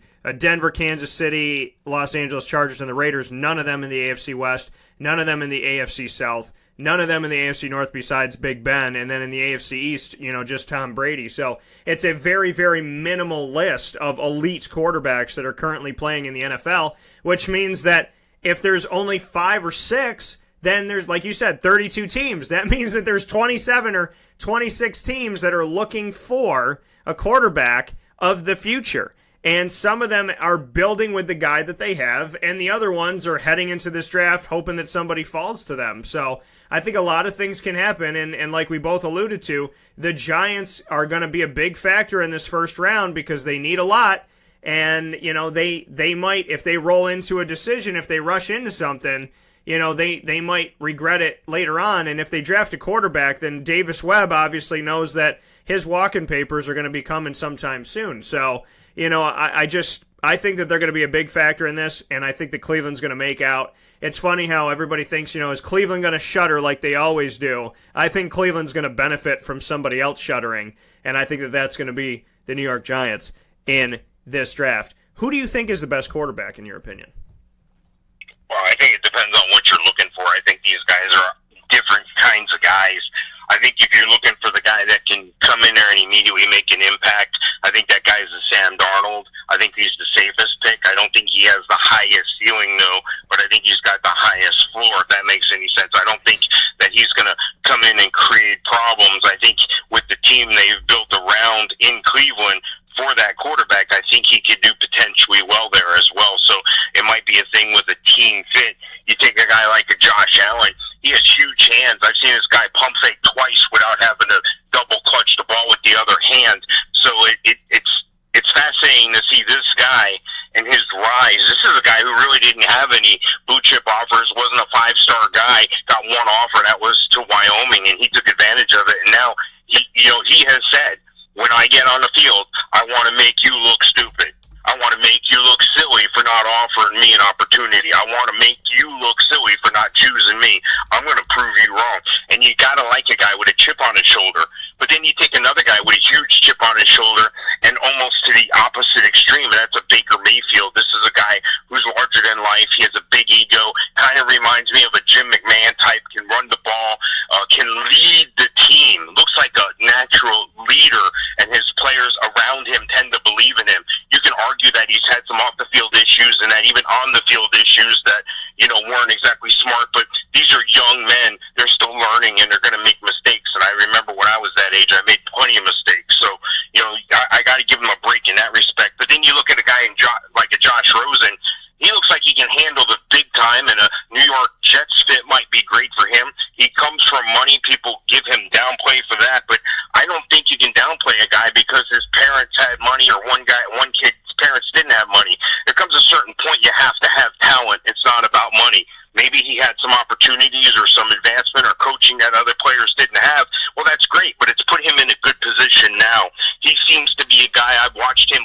this past year at UCLA, and he looks like a guy who can rally the troops and get things going, have guys believing in him, and that's half the battle. When you're on the field, only one guy is in charge. Only one guy on that field is supposed to be talking, and that's usually the quarterback. You need that guy to be a leader. You need that guy to lead the team into battle. And if the 10 guys in the huddle with him don't believe in him, you got a problem. So each of those guys has their own individual talents and own individual weaknesses. I think the safest play, near the top end is a Sam Darnold. But, you look again, there's a wild card guy in the Lamar Jackson. There's a Heisman Trophy winner that a lot of people are high on that somebody might be able to steal in the late first. And that could be the play of the draft right there. Yeah, and that's a conversation that gets brought up with the Jacksonville Jaguars is, are they going to take Lamar Jackson? And that's a conversation that has definitely come up, with him running the ball and his ability to, make so many different plays with his feet, and with all the guys out there that have done some great things with their feet recently in the NFL, that he's one of the guys that arguably has done it the best. So, there is that wild card that you can have that is Lamar Jackson. He's not the guy that I think you roll the dice on at the beginning of the draft. I would be extremely surprised. That would be the old Cleveland thing to do, would be, hey, let's draft Lamar Jackson and see what happens. But, I don't think that that's going to happen. I think he's going to come out late in the first round. I think it's phenomenal for him. If people get nervous, just like in a fantasy football draft, do you stick to the plan, or when people start, hesitate, start going crazy over one position, do you go nuts? If everybody's taking a tight end in the first round, do you take a tight end, or do you look at it and say, okay, guys, David Johnson's still available, and so's Antonio Brown? So, you have to figure out what your plan is going to be. And if there's some nerves that happen, and a lot of quarterbacks are going, and teams start freaking out, that's going to leave some things open, and that might change the game. But I think Lamar Jackson could slip. And I think with people wanting quarterbacks and wanting to be a part of this movement that's happening in this year's draft, that, he's going to benefit from that. Maybe in other drafts he would be a second-round pick, but in this one, first round looks to be coming his way, and it looks like there's going to be opportunities. Like we said, there's very few elite quarterbacks in the NFL, so, people can obviously advance themselves by drafting one in the draft potentially this year and see what they can come up with if they are to draft a guy like Lamar Jackson. But for me, Josh Rosen, what I know about Josh is his ability to come back, and he's never really out of a game. And we talk about how offense sells tickets, defense wins championships, and people say that things are cliche, and I think cliche is just another terminology for if you heard something a lot, but it's still true. Just because you've heard something a ton of times doesn't make it cliche. It's true. And the truth of the matter is that offense, people want to see it, and they don't see a lot of it with the New York Jets. I think Josh Rosen makes sense here. I think if they decided to go and say, let's bring in Baker Mayfield, then it's going to be the same Jets team that's been a Broadway show for the last decade.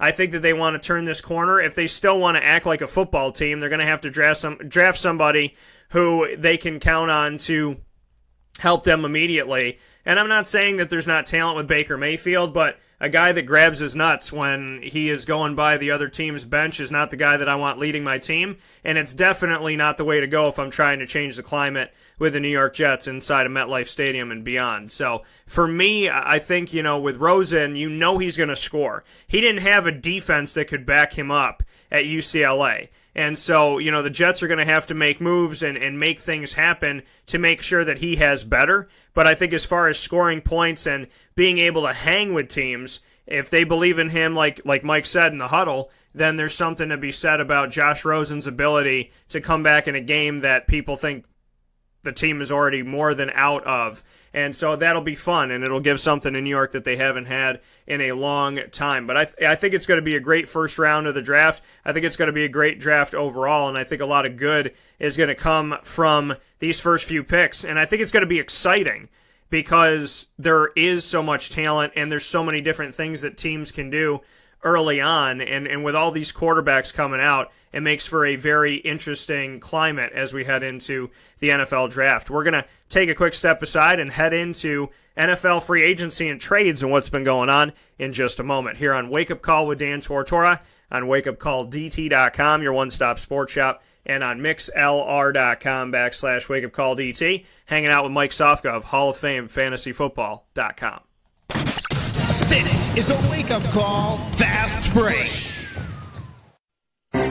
Gear up with the real deal at Triche Apparel, creating what people are going to see and learn about you before they even meet you. Gear up for what you need for your team, business, or event.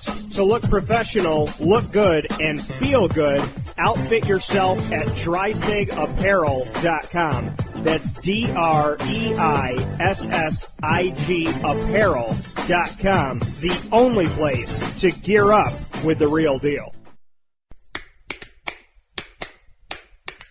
What's the universal language of a fan? Clapping your hands. With Fan Hands, the ultimate sports fan accessory, find your team color, slip them on, and start cheering on your favorite team with 11 different colors, always in stock on fanhands.com, where you'll find the ultimate sports fan accessory.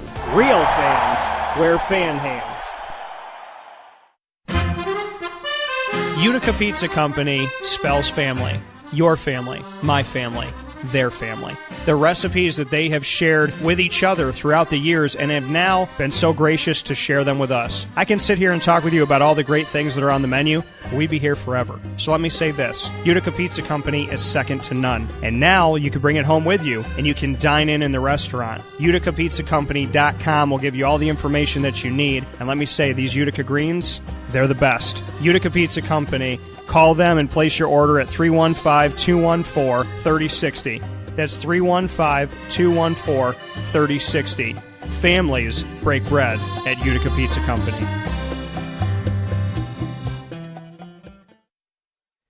Welcome back here to Wake Up Call with Dan Tortora on wakeupcalldt.com, your one-stop sports shop, and on mixlr.com/wakeupcalldt. Hanging out here with Mike Sofka of Hall of Fame fantasyfootball.com. You know that when we're getting you ready for the NFL season and the fantasy season, there's never an end to what's going on, and the draft is very, very close to us, folks. It's Friday the 13th, which tells us that the draft is only 13 days away because it will start on April 26th. So 13 on the 13, and Mike and I are here discussing what's going on and how all of these moves and different things that are happening can affect your fantasy team and build some depth with your fantasy team. Maybe some of these guys that you didn't think of before, you'd think of now, and one of those guys that I want to discuss with Mike here inside of this hour, brought to you by the Wildcat Sports Pub on 3680 Milton Avenue. Your home for watching all sporting events, including the NFL, and the NFL Draft is on 3680 Milton Avenue in Camillus, New York.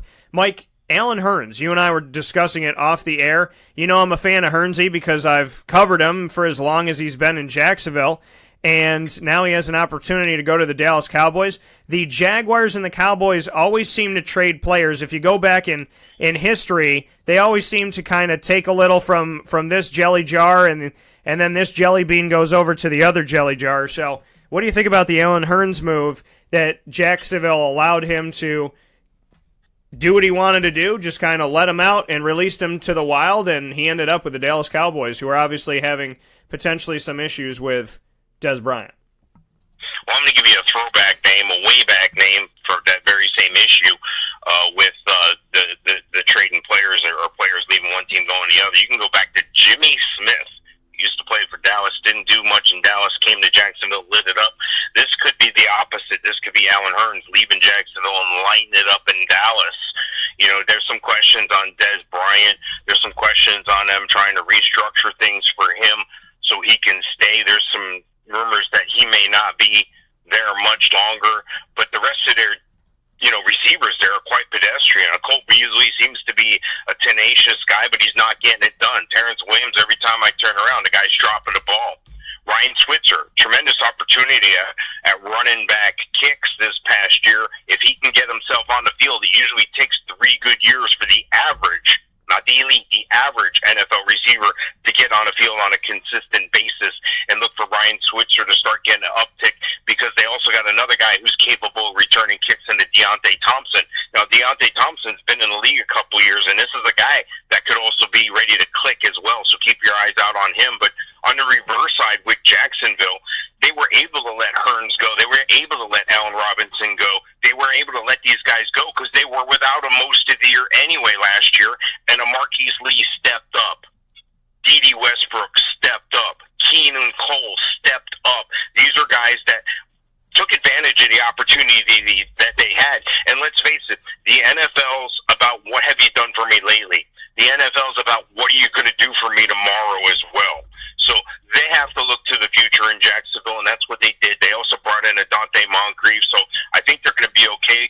Jacksonville has an excellent running attack. They beefed up the offensive line there with Norwell, so there's a tremendous opportunity for Jacksonville to continue to make moves on offense. I look for Jacksonville to draft a tight end in the first round, actually. I look for them to draft a Hayden Hurst. That would be my vote for who they need to take. But, you know, I know Seferian Jenkins has some opportunities. He's got some big hands. He'll be a red zone threat there. So I think both teams, Jacksonville and Dallas, are better for the moves that they made at receiver. Yeah, you know, and I can agree with you that, you know, Hearns obviously can help out the Dallas Cowboys because of the fact that, you know, he is that underappreciated wide receiver. He did so much in Jacksonville, and still, you know, just around Jacksonville, there just wasn't really ever a conversation about how good Allen Hearns was. But like you said, they did well without him last year when he was hurt. They did well without Allen Robinson for the entire season. And that's what I said coming into the offseason. I said, listen, this is a contract year for Allen Robinson, and he was hurt. This is a place where he could hold Jacksonville hostage and say, you either give me the money I want or else. Where Jacksonville could turn around to him and say, you know what, Allen, we appreciate what you did here, but no offense, the farthest we've ever made it in our history is the AFC Championship, and we made it back there again, and we did it without you. And we multiplied our wins from last season to this season by 4. So we essentially have literally shown, whenever somebody says, do you think you can survive without me? We've shown that we can survive without you. So with that being said, we don't need you to be here. We may want you to be here, but we don't need you to be here. So Jacksonville was in a great position of saying to their number one wide receiver that they don't have to spend up all their salary cap money or a very good portion of it on him and him alone. And with that being said, they were able to kind of let him go. He's going to Chicago. You know, for everybody that makes fun of still Blake Bortles, which is beyond me, and I don't know if those people necessarily have full use of their brains or the 10% that we're supposed to have use of at this point, because of the fact that if you could say that Blake Bortles with a tear in his right wrist, which was on his throwing hand, getting 4 points away from going to the Super Bowl is still not a good quarterback. I'm not saying he's elite, but if you think that he's not a good quarterback in the NFL and you'd rather have somebody else, I think you need to start paying a little bit more attention to what actually happens on the field, not what happens in your brain or between two ears. So, you know, with that being said, I look at it and say to myself, look at what Blake did without Allen Hearns. Look at what he did without Allen Robinson. Good quarterbacks find ways to take players that you don't know and make them relevant. And the players do that as well. But Blake Bortles was throwing to his 5th, 6th, 7th string wide receivers last year. Jadon Mickens, Keelan Cole, D.D. Westbrook was a rookie, and he was injured for the first part of the year. I mean, he's slinging this ball all over the field to guys that aren't named Hearns and Robinson. So for me, Jacksonville does not have to draft a wide receiver. I think it's funny when people are saying in their mock drafts that they have to go wide receiver and they have to go early. They don't.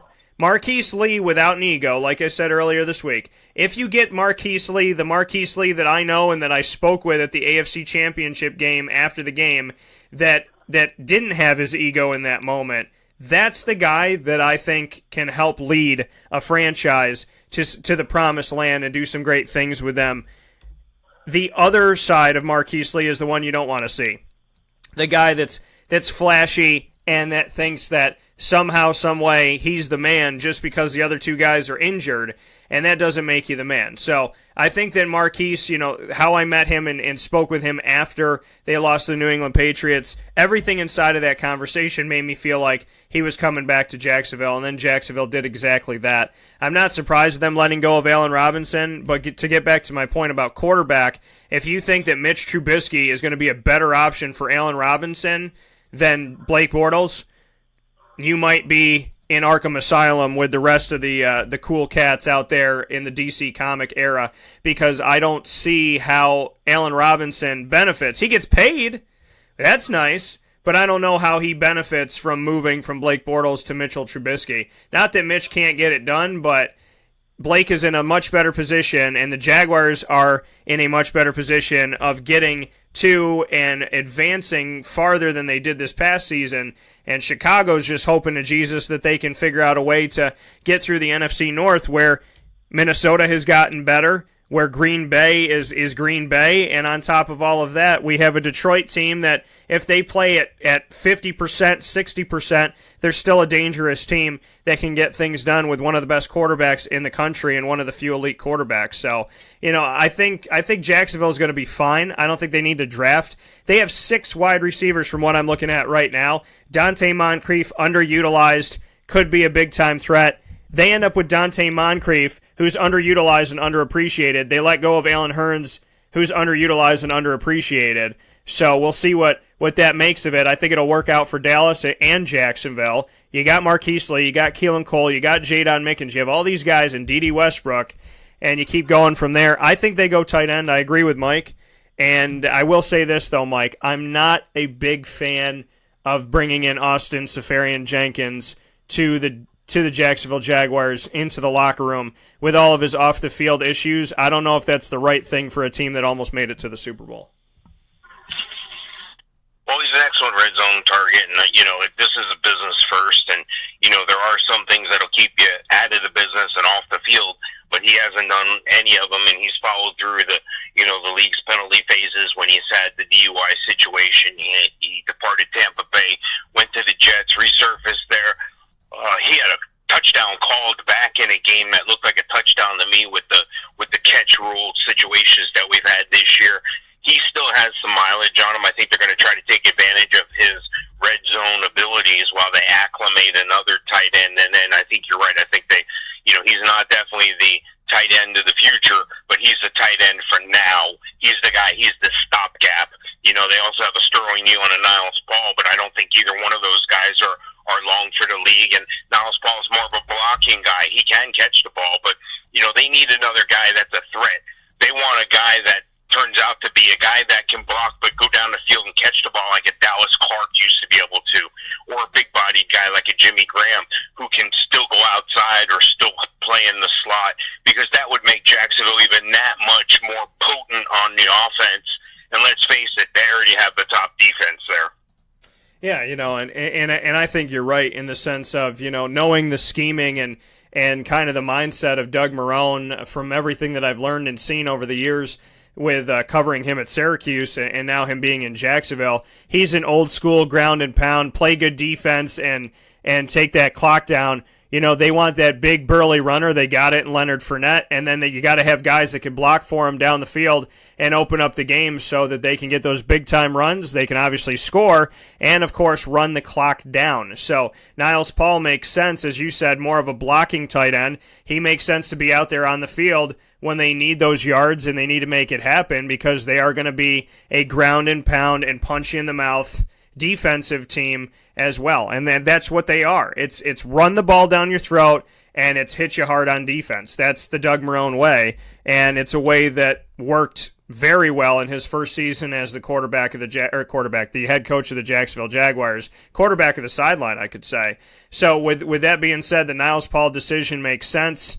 Like you said, Austin Seferian-Jenkins can be the stopgap for now, because they're going to bring in a guy that they want to learn and get comfortable and whatnot. But I do think that the type of team that they have and how they want to run the ball and what they want to do on offense and how they really just want to be, like I said, that ground and pound, make you pay, run the clock down, this team is going to benefit from having multiple tight ends on the roster.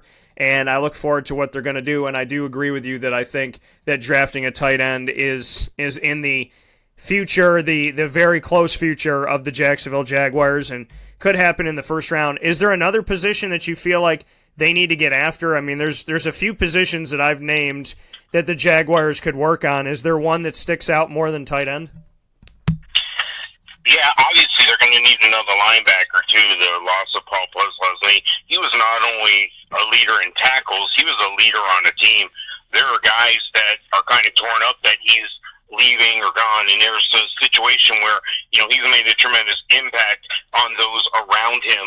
You know, he wasn't there very long, but while he was there, you know, there's no misconception. He was the guy. He was the leader on the defense. You know, they could use another offensive tackle as well. You know, with the signing of Norwell, that makes it, you know, that made everything great. But, you know, the Jags are going to need to find somebody else out there as a quarterback as well. And what I mean by that is they're going to need somebody to push Bortles. They're going to need a backup. They're going to need somebody they can rely on. Because as you pointed out, Bortles did great without the top receivers, and Bortles has been chugging along just fine. But what happens if there's no Bortles? You go to Cody Kessler. Now, Cody Kessler is capable of starting some games. Unfortunately, he hasn't been very capable of hanging in there, beating out other quarterbacks, or winning many games. So that's a problem. So maybe they can find value elsewhere. But in my mind, I think they're going to take the best athlete available, the best difference maker at any one position.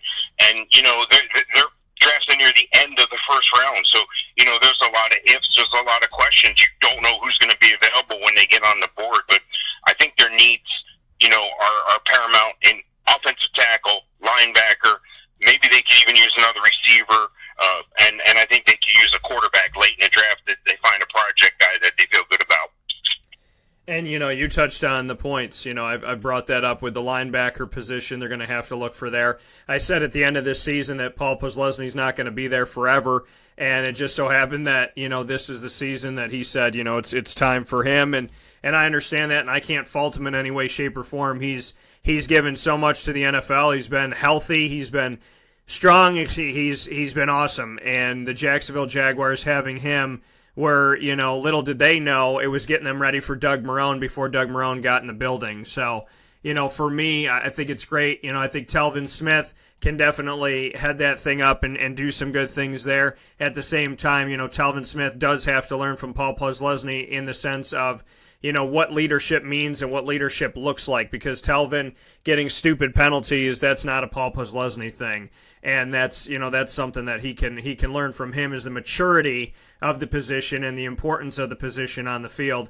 But outside of that, I mean, Telvin Smith's going to bring it, Miles Jack's going to bring it, and Miles Jack really, really young. Telvin Smith just signed a contract. He got paid by Jacksonville. They don't have to worry about taking care of him anytime soon. And, you know, Blair Brown, who stepped it up, you know, that's a guy that you look at there, but you definitely have to build some depth if you're the Jacksonville Jaguars. So you can seek for that. I think you can also seek for a safety, and they're in a good position, like Mike said. I mean, the Jacksonville Jaguars are not drafted in the first 7 picks for the first time in a very, very, very long time, and they have the opportunity to take the best player available. And you know who gets to take the best player available?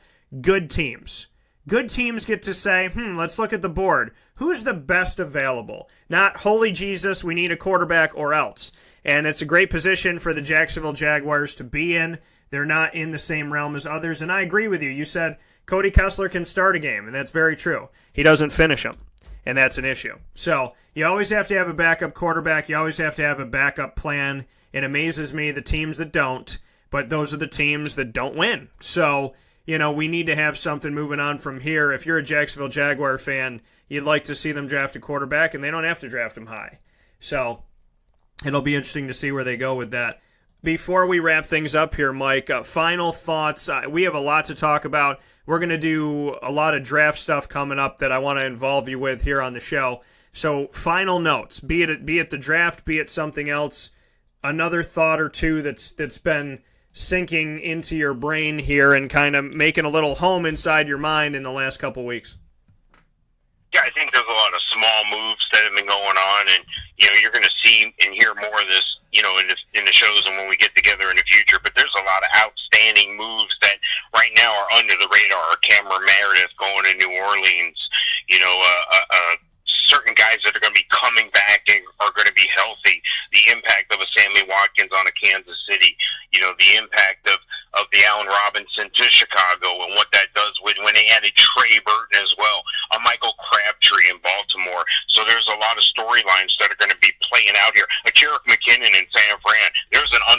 our name. There's a guy that you can sneak and pick later in your draft, and most guys are going to take him. That's a guy you're going to want. Jerick McKinnon. So there's a lot of opportunity. Tennessee taking on Deion Lewis now. Does that take away from Derrick Henry? So, again, there's a lot of storylines I'm sure we'll be exploring in the next couple weeks here. Absolutely. And just so so people know this thing, that guy Trey Burton that Mike just mentioned, he's the guy that threw that touchdown pass to Nick Foles, and he's not on the same team anymore. So just make sure that you make note of that, folks, that Trey Burton he has new life elsewhere. And it's going to be interesting after he was such a massive part of the Philadelphia Eagles winning the Super Bowl on one of the greatest plays. Chicago is making moves, and now it's on Mitchell Trubisky's shoulders on what those moves are going to mean, because a receiver can't do much if the ball isn't coming to him the right way at the right time in the right place. So I'm hoping the best for Mitch, and no disrespect to Mitch by saying he's not as good as Blake Bortles. It's an analysis. But it's not to say that Mitch Trubisky can't be something to the Chicago Bears that have waited such a long time for anything that would resemble a good quarterback. With that being said, Mike Sofka of Hall of Fame FantasyFootball.com. Coming up in the next couple weeks, less than 2 weeks here until the NFL draft, Mike and I will have plenty to say, plenty to break down, and plenty to do. And with that being said, Mike, I look forward to it. Couldn't be a better person to do this with, so thank you. We appreciate it, and I look forward to mock drafting it up with you very soon. Sounds great. Thanks, Dan. All right, take care. That coming from Mike Sofka once again. We'll take our final step aside of the show for a fast break. Get you ready for the weekend. This is a wake-up call fast break.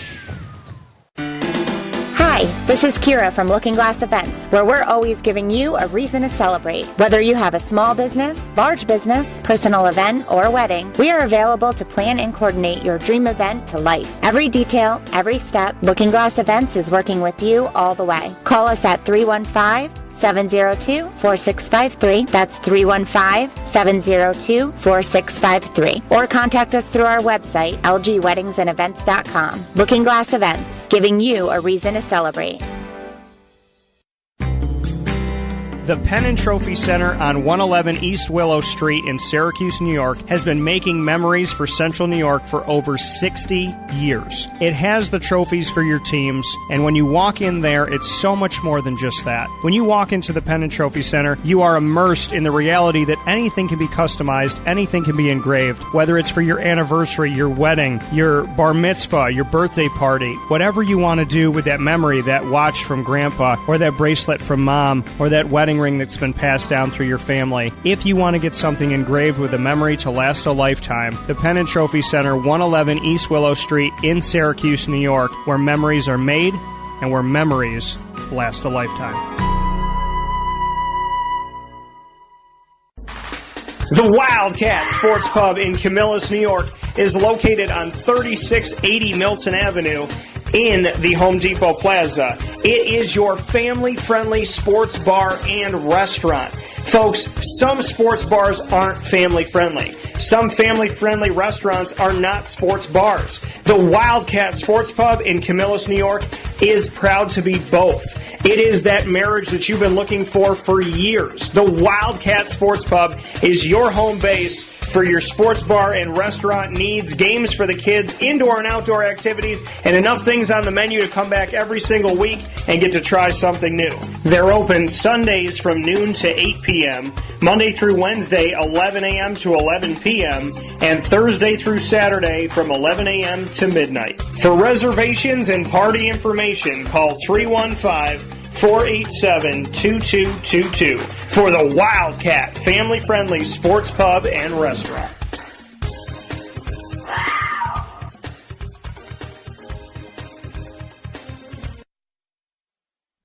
Welcome back here to Wake Up Call with Dan Tortora on wakeupcalldt.com, your one-stop sports shop, and on mixlr.com/wakeupcalldt. That does it for our show today, folks. I want to thank Mike Sofka for coming back onto the show. It's been a couple weeks. You're used to having him every single Friday, and we're going to get used to having him a whole lot more as we build up the path to the NFL draft coming up here on Wake Up Call with Dan Tortora. Very excited about building the road to the draft with Mike Sofka of Hall of Fame FantasyFootball.com, and always fantasy football undertones going on when we're discussing the NFL and the moves being made. So thank you to Mike Sofka. We look forward to having you on a bunch in the next couple of weeks. I also want to give a special thanks to Howard Triche for being a part of the show and the significant Sound Bites special segment that we do here on Wake Up Call with Dan Tortora. And I want to thank Carvel DeWitt for the annoying moment of the week. 3 scoops. Be nice to people. How about that? Be a good person. Be nice. And don't tell me being a good person is relative. It's not relative. Well, to some people, being a good person is kicking you in the shit. No. Being a good person is not relative. It's reality. Just be nice to other people. Do good things. Be kind. Be loving. Be sweet. Be a good person. With that being said, we'd love to have you connect with us, all you good people out there, on Facebook at WakeUpCallDT, on Twitter at CallDT, and on Instagram at WakeUpCall_DT. We look forward to hanging out with you and having you there on social media, and we can't wait to see you this Sunday, April 15th at 2 p.m. as Jonathan Thomas, Zaire Franklin, Irv Phillips join the community for one final time before the NFL draft. Come out and see us. Wake Up Call is doing an exclusive show with Jonathan Thomas, Irv Phillips, and Zaire Franklin of Syracuse football, and you have an opportunity to get autographs, to take pictures, and to hear our show live on location at the Wildcat Sports Pub. Admission is free, and it happens Sunday, April 15th at 2 p.m. at the Wildcat Sports Pub on 3680 Milton Avenue in Camillus, New York. Have a great week. God bless you, and find everything on wakeupcalldt.com. Download the app, do everything right there on the website. We'll talk with you very soon. God bless, be well, and thank you to Podbean, the Podbean app, wakeupcalldt.podbean.com, the iTunes podcast, search Wake Up Call with Dan Tortora, Player FM, TuneIn Radio, obviously webs.com with wakeupcalldt.com. Thank you to everybody for getting the show out there, and thank you to all of you for downloading it. Appreciate it. God bless you, and I'll talk with you soon.